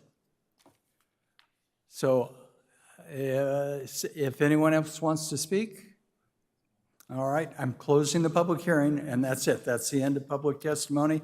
Opening it up to commissioner discussion. Mr. Connolly, I had two questions for you. We're going to require a minor use permit for these ramps. When they make their application to the city, do we have any access to an expert to review the ramp for technical aspects of it? So we had a speaker in October, Mr. Beck from the Tony Hawk Foundation, who came and spoke in favor, and he's offered his assistance with reviewing these in the future, as well as staff from his company. Okay. So I did consult him as part of the preparation of the ordinance and went through the criteria that we presented in the policy and got his input on those issues. Very good. And then the other question I had was, why did we select an 18-month amortization period? I'm going to defer that to our assistant city attorney. So the 18 months was based on researching what courts have decided is a reasonable range for those periods of time. The main issue is whether we are providing enough time to amortize an investment of a use or a structure that we're making non-conforming when the ordinance becomes effective. So courts, when it comes to structures, have ruled that a range generally of 1 to 5 years is permissible. And then when you look at the VISTA code, currently non-conforming uses, the default is a period of 3 years. And on unimproved land, structures that become non-conforming currently have an amortization period of 1 year. Then agricultural accessory buildings and structures currently have an amortization period of 5 years. So this is a range of, again, 1 to 5 years. 18 months was selected based on the case law range, the fact that this is improved land versus unimproved land for that 1 year mark. These can be very expensive structures, as the speaker spoke to, and based on our research. But that 18 months was lower in that overall range in recognition of the fact we have speakers that have spoken to the nuisance issues of these structures as well. So we were trying to balance a few factors, which is what a court would do as well when they're looking at this. Very good. Thank you, Amanda. Commissioners, any questions for staff? And I'll open it up to discussion. Commissioner Aguilar. So, we've heard both sides, two different neighborhoods and different results. So I can't remember, Mr. Sloan, right? Would he be able to apply for a minor use permit? Yes, so any ramp that exists at the time that we adopt new regulations, which are before you, would be grandfathered, and they would have the 18-month amortization period to enjoy their grandfathered use, and then they would have the opportunity to apply for a minor use permit to obtain approval for the ramp structure. Okay, thank you. Commissioner Grimm. Just a couple things. One, I appreciate the gentleman that indicated that skating's really put Vista on the map, and I would agree with it. I think I just wanted to make it clear that nobody up here is castigating skating. It's not about that at all. I mean, Vista has a lot of things going for it, including skating and breweries too. So those are all good things.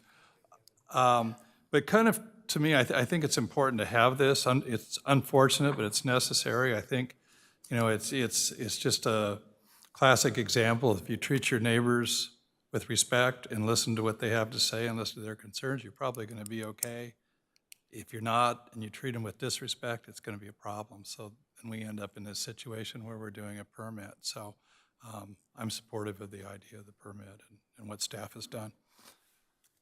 Very good. Kasani, any input? I actually wrote it down this time. I believe that having the skate ramps are actually good because in school we were actually learning about how much screen time is spent per day per child, and I feel like if we have skate ramps, then other kids have that kind of option to not be on their phone, and it helps bring the community together. It reduces screen time, and it gives people to do something other than be on technology. So I'm in favor of keeping them. Very good. Thank you. All right, commissioners.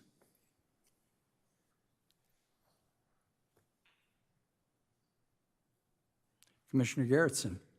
Yes, I would like to make a motion to approve staff recommendation. Okay. Is there a second? I'll second it. All right. Commissioners, it's been moved and seconded to approve staff recommendation on the skateboard ramp amendment to the code. Please cast your vote and lock it in.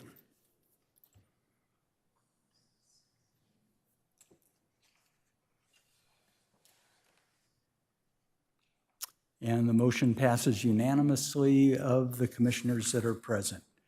Very good.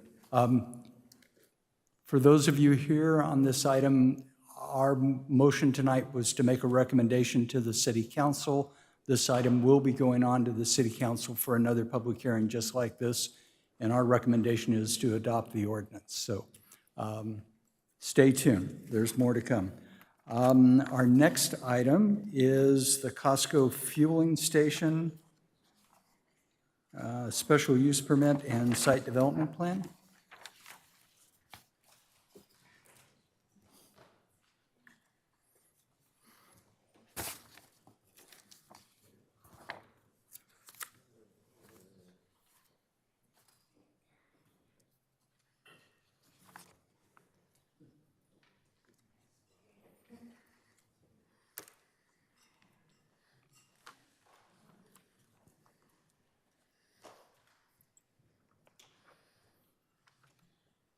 I want to give the public a few minutes to file out.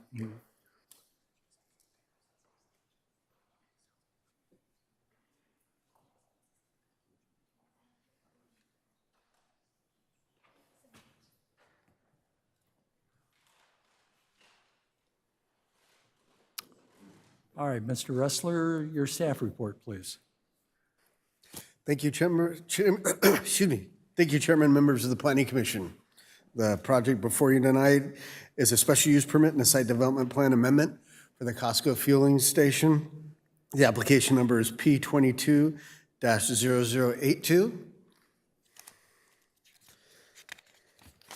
The subject site is located at the northeast corner of Emerald Drive and Hacienda Drive. The site is 11.9 acres, one legal parcel, and it's currently developed with the Costco warehouse business. Here's an aerial photograph of the site. The existing warehouse building is located at the northeast corner of the site. The Costco fueling station is located between the warehouse and Hacienda Drive. Staff notes that the Costco fueling station configuration has experienced queuing problems that has resulted in impacts onto Hacienda Drive.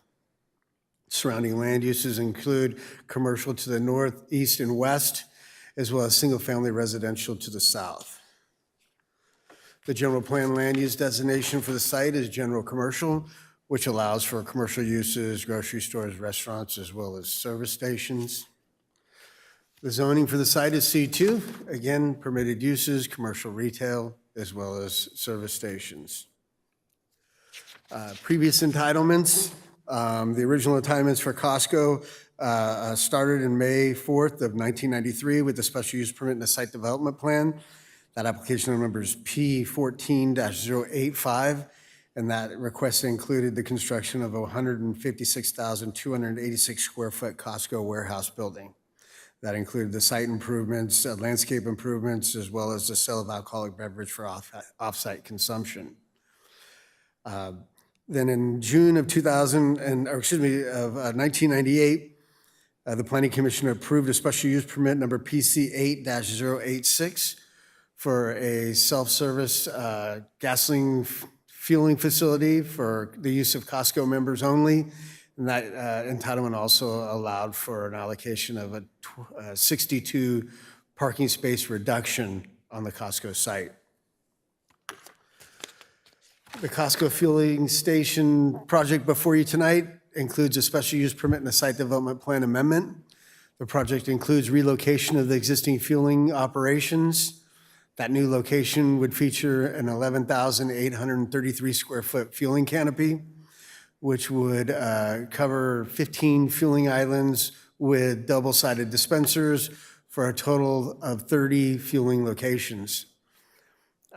In addition, the facility would provide for 24 queuing spaces in front of the service station at the entrance, as well as landscape parking and other site improvements. The submitted site plan depicts the proposed fueling station at the northwest corner of the site. The existing fueling facility would be demolished and replaced with surface parking. The new proposed fueling station, again, would feature 15 islands with dual-sided dispensers. And again, that would be covered by an 11,833 square foot fueling canopy. The site would be continued to be provided access by 3 24-foot wide driveways along Hacienda. Staff does note that the westernmost driveway would be modified to include the installation of a partial signal to restrict access to right in, right out, and left in movements. In regards to parking, the City of Vista Development Code requires 4 spaces per 1,000 square feet of gross floor area for the commercial use on site. Based on the 157,264 square feet of building area, the project would require 630 parking spaces. The submitted site plan indicates a total of 659 parking spaces. In regards to queuing, the proposed project has been designed to provide adequate queuing capacity to accommodate the proposed use. The fueling station layout has been designed to accommodate 24 queuing spaces prior to the entrance of the station. In the event that queuing should exceed the queuing supply provided, the project provides an overflow queuing within the northern drive aisle along 78 freeway. Here's elevations of the canopy. That canopy would be a maximum height of 8 foot 7 inches. Architecturally, the canopy would be a standard box style with a flat roof painted colonial white to match the existing warehouse building on site. The canopy would be supported by natural gray split-face block columns. In regards to zoning, staff visited the site, reviewed the plans, and feels that the proposed project meets the maximum height limitations within the C2 zone, which is 35 feet. The proposed facility would be architecturally compatible with the existing Costco building on site. The site plan indicates adequate queuing capacity has been provided. This project will improve site access and circulation, and the project has been designed to meet the code requirements in terms of parking. Again, the code requirement for parking for this use is 630 spaces. The site plan indicates 659 spaces would be provided. The applicant has requested Planning Division Condition Number 2C be modified to require the site to maintain the code-required 630 spaces rather than the 659 parking spaces shown on the site plan. With that, staff is recommending the Planning Commission adopt the attached resolution approving an amendment to a previously approved special use permit and site development plan, number PC 8-086, to relocate the existing Costco fueling station to include new fueling equipment, parking lot modifications, and associated site improvements at 1755 Hacienda Drive, including the modification of Planning Division Condition Number 2C. That concludes staff's report. Terry Odell, the project architect, and the entire design team are here to answer any questions the Planning Commission might have. Do they have a presentation? They do not have a presentation. All right. Commissioners, questions for staff or the applicant? Commissioner Garrettson? Yes. How were the number of spaces calculated, the requirement? is that based on the size of the facility or the number of people that are going to use it? And It's based on gross floor area. gross So floor the area. Yeah, the zoning ordinance requires that 4 spaces per 1,000 square feet of gross floor area is required for commercial use. And then that's taken in consideration when you look at a 156,000 square foot building, the total comes to 630 spaces. So then the question is, are these additional fueling stations going to increase the traffic? Either the use of the building, people that are going in, or the number of people that are going there to get gas. And I would guess that since you're doubling the number of fueling stations, you're going to double potentially the number of people that are going to go there to get gas. So the question is that traffic going to impede the building next door? Are they going to be parking next door? So has that been looked at? Because if you have, 12 now, and you're going to have 30, it could potentially greatly increase the number of people that are going to go there to fuel their vehicles. Did the applicant did a traffic study? The traffic study was done that analyzed the adjacent intersection. It's confirmed that the proposed facility would not put an impact on the adjacent intersection of Hacienda and Emerald Drive. That traffic analysis also included a queuing analysis to determine appropriate queuing would be provided for a facility of this size. Maybe we can hear from the applicant about the traffic study to answer Commissioner Garrettson's question. I'm not going to be the one speaking, but I wanted to say I'm Terry Odell with MG2, and Fernando is with Kittleson Associates, Costco's traffic engineer, so he's the guy that should be talking. Thank you. You understand Commissioner Garrettson's concern? Yes, hi, good evening, commissioners and members. Step up to the mic, please. Good evening, commissioners and members of the public. My name is Fernando Sotelo. I'm with Kittleson Associates, and our firm prepared the traffic impact study for the Costco. So responding to your question, yes, there will be an increase in traffic with the added pumps. And we calculated that even though we're providing a substantial number of new pumps, it doesn't really follow a one-to-one relationship, because the only members can fuel at the gas station, and based on a lot of surveys that we have done across the U.S. and Canada, a significant amount of members that use the gas station, they also shopping at the warehouse. So there's something that we call internal capture.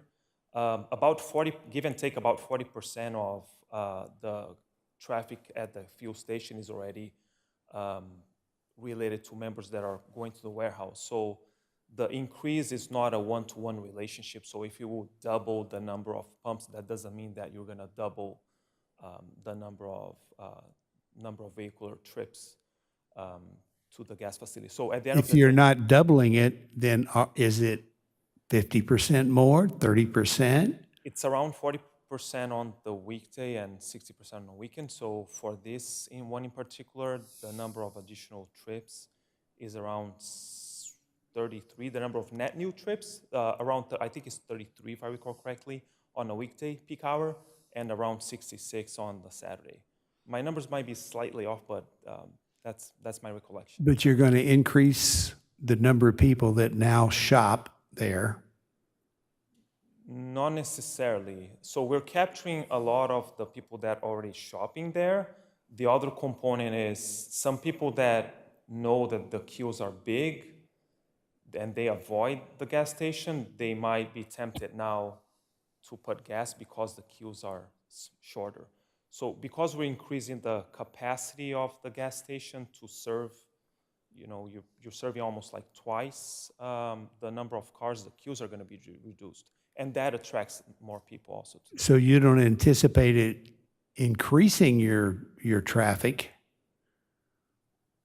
we doing, increasing the use of the building and increasing the need for parking and potentially having that either traffic or parking have a negative impact on the property next door. yeah, the vast majority of the number of new gas transactions are people that come in and out and don't necessarily park. It's about 40% of the members that do both things. Yes, there will be an overall increase in traffic, but again, the vast majority are people that are fueling and they leave. Do you run out of parking spots there now? Terry, I'm not sure if we did a parking study at the site or if there's anybody to respond to that question. You may have to walk. Yeah, I think we can. Usually Christmas, just the holidays, I think. Yeah. Yeah, so as far as I know, most of the Costco sites are designed for the shopping holiday season, so they tend to be full around between Thanksgiving and Christmas, but then the rest of the year, they tend to be underutilized. Well, this whole line of questioning is to ask, are we increasing the number of people using the pumps? And is the traffic still going to be a problem on Hacienda as they queue in there? Are they going to back up out on Hacienda again? There's a picture, yes.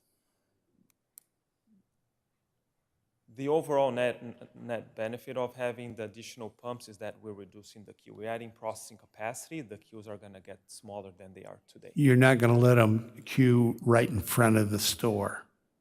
Correct. So They'll have to go around the store? we have done a study where we collect, again, surveys at several locations. We measure the before expansion and the after expansion. The number of queues normally they're reduced by around 40%.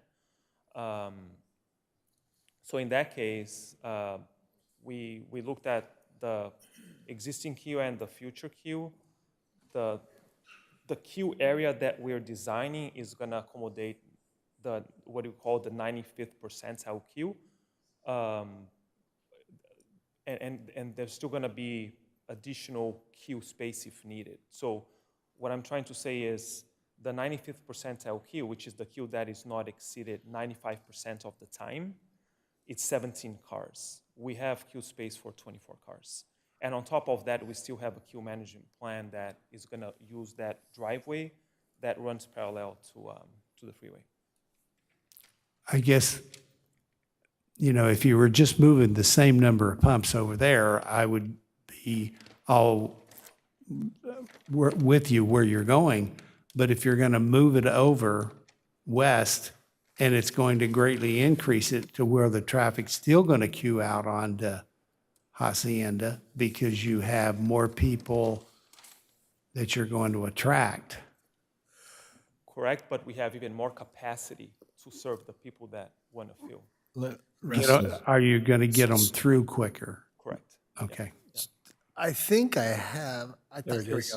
You had it. Here's a queuing plan shown in front of you right now. As you can see, there are 6 lanes entering the station. Each one of those lanes will have a capability of holding 4 queuing spaces for a total of 24 spaces. In the event that they exceed those 24 spaces, the drive aisle that leads north up to the station, they have the ability to close the north entrance of that drive aisle into the station, and they can actually queue along the north property line adjacent to the stalls along the northerly boundary. So they have a capability of queuing above and beyond the 24 and not impacting the entry of the store or the parking field for the store. Okay, thank you. Don't go anywhere. Commissioner Grimm? The other issue, I guess, for queuing would be, and maybe you can kind of go through the dynamics of the partial signal, which is on the western driveway. I assume that there could be a problem at some time of queuing when the light changes, queuing up like it does now, although people have a free flow when it's clear. under this condition, there would be a signal, but I assume that the answer to that is, and I'm asking because I don't know, that people can simply buzz by that and turn in left at the next driveway? Yeah, so we designed that signal so it allows for people that are coming into the site, making that left turn, right? So you can have what we call a protected left turn into the site, and that signal can be timed, so we adjust the green time to serve more cars. We did an analysis at that location, and we found that putting the signal is going to be more than satisfactory. There's not that much traffic considering that you have the number of lanes and the volumes. When the signal changes, a lot of times there's a lot, because I'm unfortunately I'm there once a week, and when that signal's released from Emerald, there's a lot of cars that'll roll around that corner and head. So again, my concern was, you know, is it going to stack up because it's not free flow? And I assume at times it might. I think, and what I'm trying to get you to answer for me is, I assume that if it does, then people can just go on by that and then turn in at the next driveway. I think I understand now. I think what we're talking about is once that platoon of cars turn into the Costco site, if they're going to be able to move north, right, uninterrupted? Well, no, there's stacking on that driveway where the partial signal is from people that are coming from the west, okay? Because the signal opens up and you have a lot of people, sometimes 2 lanes, just making that turn. A lot of times there's a lot of traffic, and a lot of them are going to Costco. And what I'm asking is with the signal, that's going to stop that free flow into, assuming that the westbound is clear, those people that are turning left could just go in at their own right now. In the future, they'll be stopped by the signal. So my concern is there going to be enough queuing to back up towards Emerald, but also I'm assuming that you're figuring if it doesn't, then people can pull ahead and take the next driveway in. Yeah, there's that. We did design the signal to have enough queue for the westbound left, if that's what you're I'll believe that when I see it. Okay. Okay. I can look at the numbers if you let me. I'll take a look at the report. Okay, thanks. You answered. Commissioner Aguilar. Okay, so I might have missed this, but on the most western exit coming out of Costco parking lot, will there be left turns? There would not. It'd be restricted. No, they would not allow to. So would They'd be that so traffic moving east from Emerald, most likely, if I'm coming from Emerald and I want to go to the motorcycle place or BMW, most likely that light's going to be green for me, right? I would think. That most of the time, that light's going to be green for a through. Yeah, the only thing that light's going to do, it's going to Regulate the stop left turn. westbound traffic on Hacienda to allow that left turn to come in. But the straight through traffic will be moving. Yeah, because they're not restricting. They're not allowing the left turn out. So that traffic should still be moving. The biggest problem we've had at this intersection here is because there is no light. People stop, they have to stop because the other traffic that's coming from Costco, the gas station, the BMW and all that's not letting anybody turn in. So it backs up to Emerald. And that's, you know, sometimes when you turn on from Emerald, you run into cars and you are able to go past and go to the next intersection. You'll still be able to do that. So I think this is a good solution, actually. And keep in mind, actually, the easterly driveway is probably going to be the most efficient driveway because that'll give you, there's no signal there. You can go behind the building and actually go around the building and queue directly into the fueling station. So that'll probably be a popular option. True. That's going to be it. Well, and I think the best thing of all this is the traffic's going to be queuing on their property. Yep. So that makes it safer for everybody. Yeah, thank you.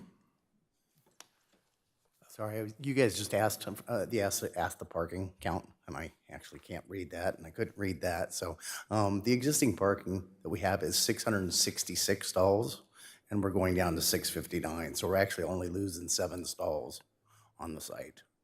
So sorry, that took me a minute to figure that out. I heard 631. Is that? That's required. 7 stalls. Right. Okay. Sorry. Terry, just a moment. My concern were the exiting aisles. There's a triangular island right there by the exit and entrance. Do you think there's going to be turning conflicts, people trying to get out if you have 2 exiting aisles and they have to merge? Did you think about that? You think about closing off one of the aisles to make it just one way out?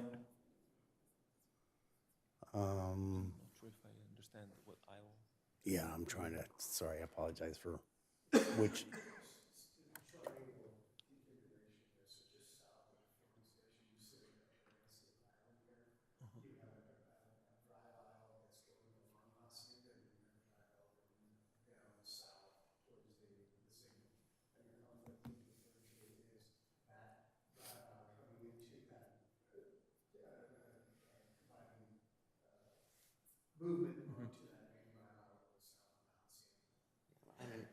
I was going to say that yeah, I was going to say. Yeah, I would say that most cars, again, 60% of the cars, right off the bat, they're only putting gas, they're not even going to the warehouse. So the 60% are probably not even gonna go towards that warehouse, they're gonna take the western access to leave. Okay. The other 40% that do go to the warehouse, either they shop for gas first or they shop at the warehouse first. Okay. So it's a relatively small percentage that are gonna be splitting between. I don't think we can be that concerned. And also that's something that gas operations can regulate. Okay. They can regulate the flow with cones and with signage. And, you know, to be honest, those are one of the things that you learn as you go. But I would say that the volumes are not very Okay. concerning. All right. I hadn't considered that. Terry, my understanding from staff that you've been working on this for 2 years? I think longer than that. I think it's longer than that. Okay. Yeah, we actually had this project almost ready to go, and Costco kind of killed it. They were like, it's too much money right now.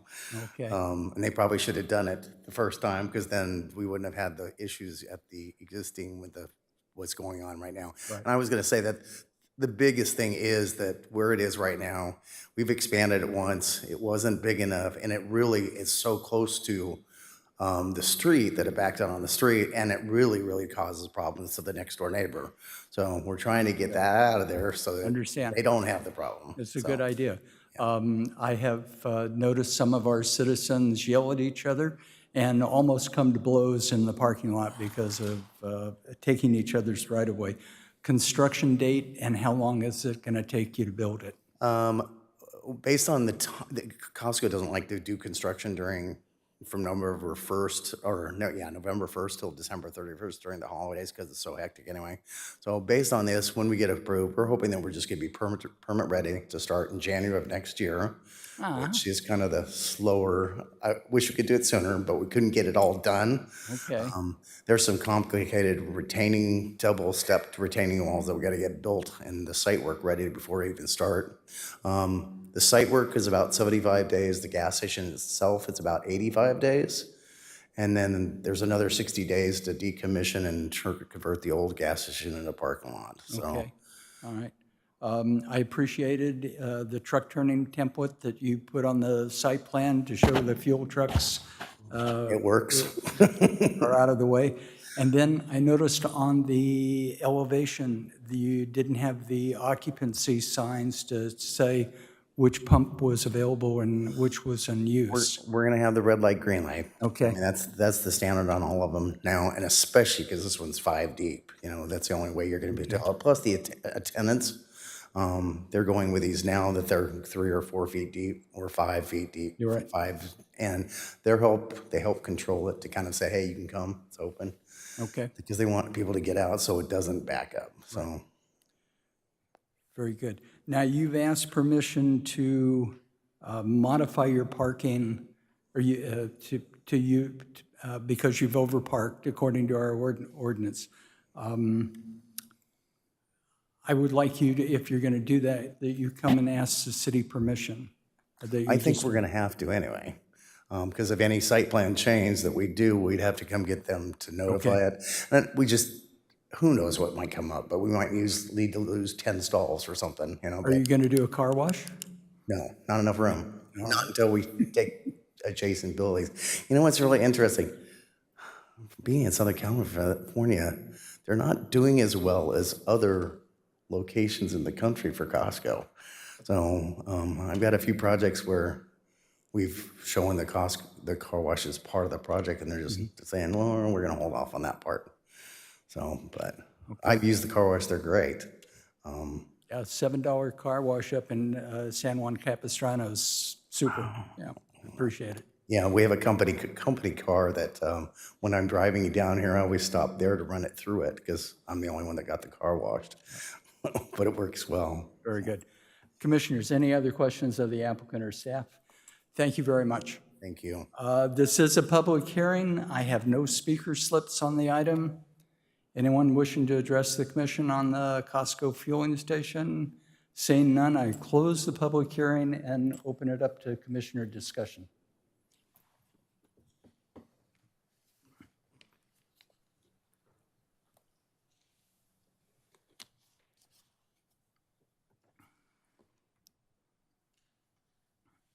Commissioner Aguilar. Seeing as nobody really has much to say on it, I think we're It's a good ready for a idea. motion to approve the site plan for the Costco gas station. Commissioner Looney. And I will second that. All right, it's been moved and second to approve the amendments to the Costco fueling station. Please cast your vote and lock it in. Chairman Rossler, Yes. does that include the modification to the condition, correct? Yes. And the motion passes unanimously. Thank you very much and good luck. Thank you for solving a problem in our city. This isn't going to raise the price of the hot dog. All right. Kasani, did you have any comments on it? No. Okay, thank you.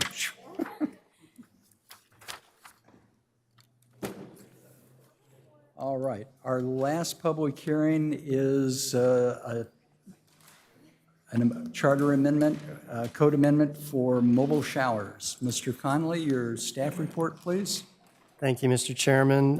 This is a council-directed item to make some development code amendments related to mobile showers and mobile laundry facilities.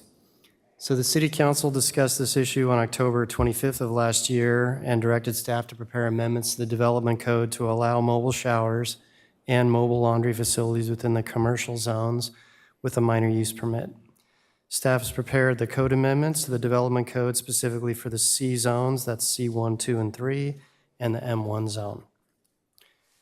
Just to give you an idea of what these facilities look like, these are typical mobile shower facilities. They usually are pulled in on a trailer, left on the site for a period of time, and then moved away. Very popular for homeless services where they're provided within the city. This is an idea of a mobile laundry facility. Similarly, they're usually in a trailer where they're pulled into the site, utilized, connected to utilities, and then removed. The proposed development code amendments would modify chapters 1838, which is the C1 zone, 1840, the C2 zone, 1842, the C3 zone, and 1844, the M1 zone. Would amend the list of minor uses within each of these zones to permit mobile showers and mobile laundry facilities with a minor use permit. Well, to note, mobile showers and mobile laundry facilities are already allowed on sites that provide homeless services that are associated with a church or a nonprofit services provider. This would allow this as a standalone use with a minor use permit. This is a copy of our zoning map I showed earlier. The C zones are the reddish zones, as you can see in the key there to the left. And the M1 zone is the light purple. These are primarily located along East Vista Way, north of north of Foothill, and West Vista Way, primarily west of Melrose Drive, as well as north and south Melrose Drive. Majority of the core area of downtown, including Santa Fe and the core of East Vista Way, are in the downtown specific plan, and this amendment would not apply to that area. So the staff review of this issue, the amendments that are before you this evening follow the City Council's recommendations that we received in October. It permits these uses subject to a discretionary process under the minor use permit review. There would be no fee for the minor use permit for these particular uses based on the council's direction. This minor use permit process enables approval with conditions pertaining to the location and use of these facilities within the commercial zones and would comply with the general plan policies related to provision of homeless services. As I mentioned in my earlier presentation, all the development code amendments are subject to the approval of the City Council following a formal recommendation from the Planning Commission, which we're seeking this evening. And the staff recommendation is to recommend City Council approval of an ordinance amending the commercial zones related to mobile showers and mobile laundry facilities. And that completes my presentation. Thank you. Thank you. Any questions for staff? Commissioner Looney. You said these were standalone services. Could you explain that in greater detail? Yes, so these would, under a minor use permit, would not have to be associated with other homeless or typically homeless services. They could be established on their own as a standalone use and wouldn't be required to be tied to safe parking or a shelter or another type of use that would provide homeless services. We don't expect that, frankly, from the zoning side. We expect that these would be tied to a provider of homeless services, and that's where we typically see them. But based on the direction that we received from the City Council, we were asked to provide zoning specifically for these uses. So someone could come in and apply for a minor use permit to establish a mobile shower or a mobile laundry facility exclusive of any other homeless services. It would be at our discretion, but they would be able to apply. If I develop a business within the commercial zone and I didn't want to pay for bathrooms for my employees, can I rent one of these and bring them on site? You could apply, but typically in a minor use permit review of these services, we would give you a window of time that you could provide those services. It's typically, it's typically a transitional or temporary use. It's not something that we would normally allow on a permanent basis, but that would be at the discretion of the decision maker under the minor use permit process. Okay, thank you. Commissioner Aguilar. Thank you for bringing up that question, because I feel like maybe we're being asked to approve something that we don't know what the consequences are. And I always hesitate when there isn't already somebody with a plan, because you just don't know what the ideas are that could come up.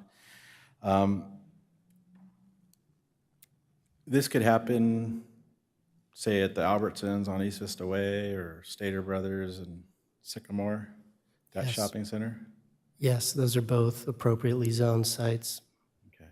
So, yeah, I have a concern. Just, I know a lot of people were disappointed in our city when Bonds closed down. I'm sure Mr. Connolly knows about that. One of their issues was, the stealing. The laws have changed here in California.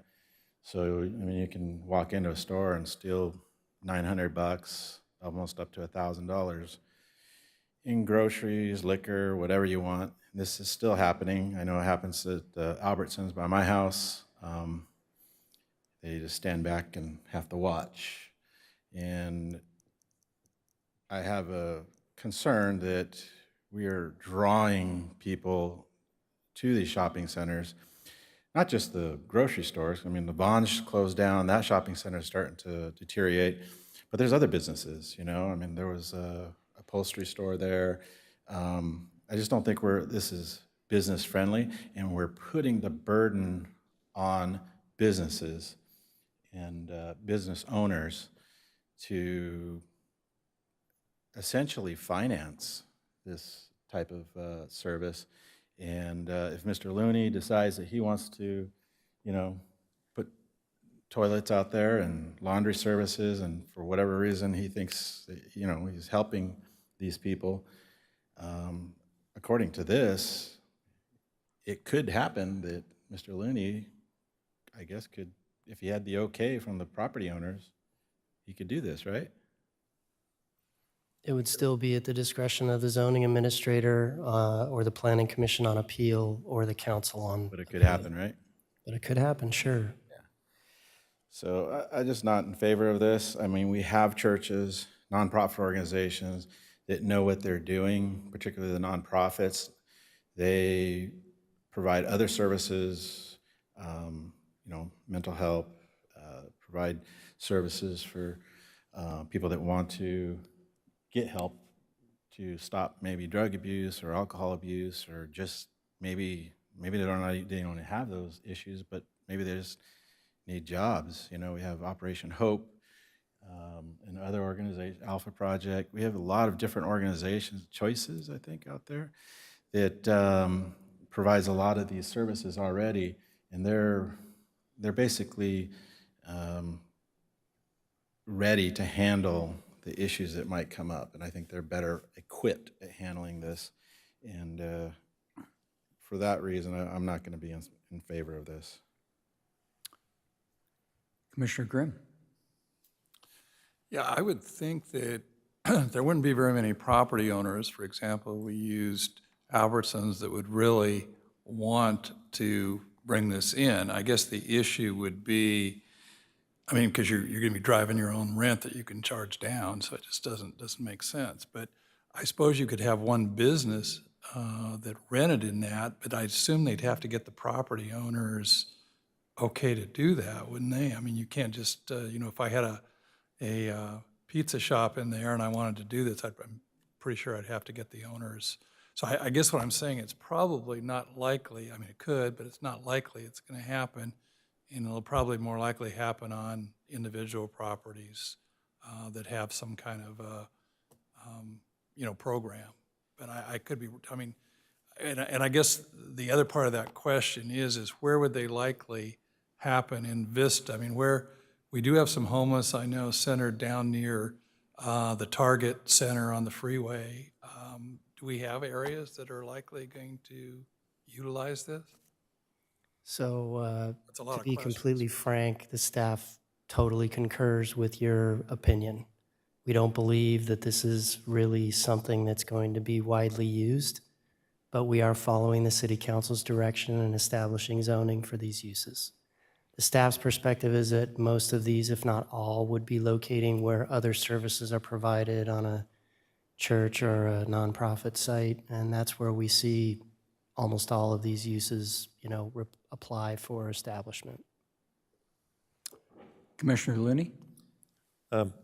We will always have people in need, and there are really, what I've learned, 3 different steps. There's relief when people are in crisis, there's rehabilitation, and then there's development, where there's a training process like you just brought up, where they're taught how to work or they're given a job. And I think the key is there's a lot of organizations that do this very, very well within the city. And I think it needs to stay there. And so I'm not going to support this. I'm tending to agree. I think if to take a shopping center like Vons or Albertsons or the Stater Brothers and plop one of these facilities out in the parking lot or in the back would just probably create more problems. Going with a church or one of the service organizations that knows what they're doing, needs to provide the service, they can manage it, it'll be part of a program, I think is a much better solution. So I'm tending to agree with you. Commissioner Aguilar. Well, I just wanted to reiterate what Commissioner Looney brought up, and that's the loopholes that we didn't think about, or we don't think about right now. I mean, you know, he came up with a great idea that I hadn't thought about, but what if somebody uses it to get around providing bathrooms for their people. Their employees? Yeah, they're employees. That could happen, you know, and I could see a business owner and a property owner being on board with that, and I don't know. I mean, it just, Yeah. we don't know what could come up. Commissioner Garrettson?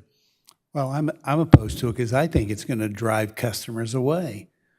You're going to want to park next to this shower, you know, while you're going shopping, if you're, you know, at all scared about who's using it.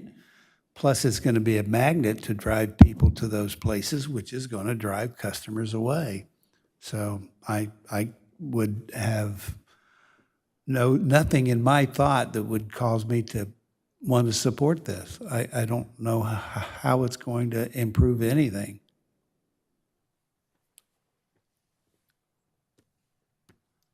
Okay.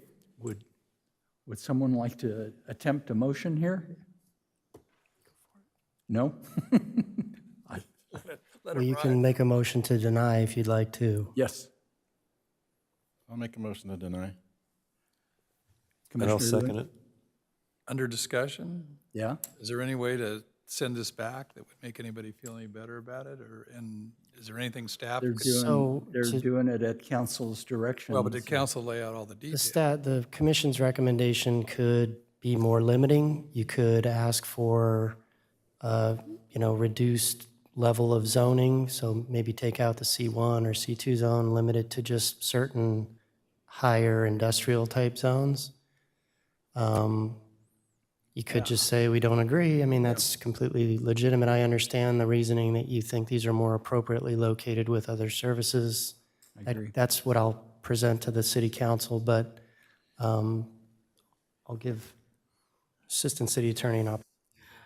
All I was going to mention is just to make sure the motion is to recommend whatever action that you're going to. Well, yeah, I'll revoke my previous motion. I'll make a substitute motion, right? To limit this to C3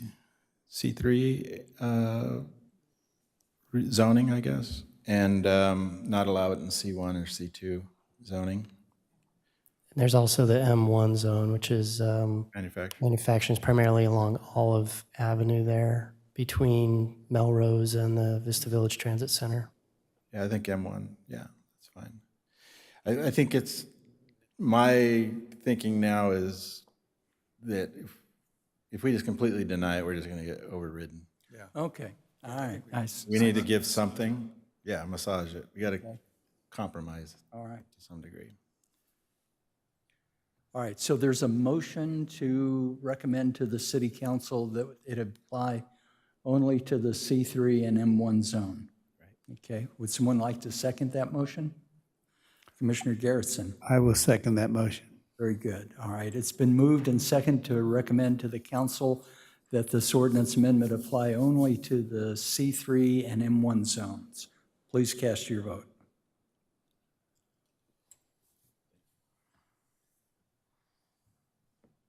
That's probably wise. And the motion passes unanimously. Very good. All right, that concludes our public hearings, and we move on to reports or comments from the commissioners. Maybe we're going to dinner? Oh, is there going to be a dinner this year? So, Oh, I thought you meant the planning commission dinner. if there's not, Mr. Connolly, your report, please. Sure. So the City Council met on the 10th of January. They adopted inclusionary housing. They adopted an in lieu fee of $16 per square foot, which was a little different than the staff recommendation, but it's the average fee of what we were asking per unit. So it equates to what the commission recommended. 9% of any project, 20 units or greater, which is 5% low and 4% moderate. That was the staff recommendation. They also approved the amendments to the Vista Business Park specific plan that we brought to you the last time. They are meeting next Tuesday. They'll be discussing short-term rentals. We've had some issues with some, I would call bad operators of short-term rentals within town, so we'll be getting direction from them as to whether or not they want to adopt regulations addressing short-term rentals. We'll be discussing the former detention basin site that's over off of Townsite Drive next to the Monarch development. It's city-owned property that we were going to develop as a flood detention basin that was scrapped, and so the council will now be discussing possible for future uses of that property. We'll also be discussing speed humps and green bike lanes for all the mobility-minded people in town. We will have a meeting on the 7th of February. We have a few items on the agenda, so we'll see you at the next meeting. And for those that are interested, we will have a State of the City next Monday at the community room here, where the mayor will be providing input on the state of the city currently. So welcome you to all attend. That's all I have. 23rd. Any questions to Mr. Conley? John?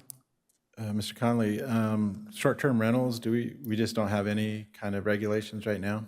We have no rules other than taxation requirements for TOT. Have they become a problem? Yes. We have at least one that's become a problem. No. So the neighbors have joined forces, and the council's going to be discussing that issue. Okay. When is that again? That'll be on the 24th. Okay. Okay, go ahead. What's happening on the multiple family projects down on South Santa Fe, the one in particular that we saw, and is anything else rolling itself out? The one that he was doing his own thing and not following the plans? Yeah, so John? The one that was across the railroad tracks. yes, that's Warmington Homes. They're building condominiums there. That was Patsy's project. Is that under construction yet? The Warmington project? Yeah. That's not the one I'm talking about is the one off, I think it's off of Guahomie. Off of Guahomie. Down off of South Santa Fe and Guahomie. It's a big Mercantile. project. Oh, I'm sorry. The other side of the track. Lev Gershman's project. We call it Kensho Housing. Yes. That project's in planning. We're working on it. It should come to the commission within the next couple months. Okay. And without giving the store away, they made many modifications. They have made some modifications. They dropped a couple of the building heights by a story, and they've adjusted the layout to address some of the concerns that were expressed at the early design review. Very good. Thanks. When's the next meeting? 7. Construction projects, I know it's been raining, but some of the construction projects in town seem to have ground to a halt. Taco Bell, Patsy's mini storage up on East Vista Way. Do we know what's happening? These are honestly just contractor owner issues. It's nothing related to the city's action or permitting. They're just slowing down because they've had design problems, Okay. primarily stormwater design issues. What about the park at Postal Way? That is supposed to start back this week. They're going to do the road widening. They sent out a notice that might be some temporary closures on Civic Center this next week as a result of the additional lane that they're adding. Okay. We expect the park to be complete in May, I believe. Okay, thank you. Very good. Then a neighbor of mine asked me about the white hash marks that have occurred on some of the streets in town. I think they're on East Vista Way, but he mentioned the ones on Warmlands, and Warmlands was just resealed, and they put the stripes, the hash marks, the white hash marks on the side of the street. Do we know what's going on there? That's a attempt by the traffic engineer to slow people down. Okay, I kind of thought Marks so. start in a larger span, and then they slowly get to a shorter span, and the idea is that people see them and think they're going too fast, and they slow down. So I have my own personal opinion on it, but we're trying everything. Very good. No, I agree. Any other questions for Mr. Connolly or staff? If there's nothing more, then we stand adjourned until February 7th.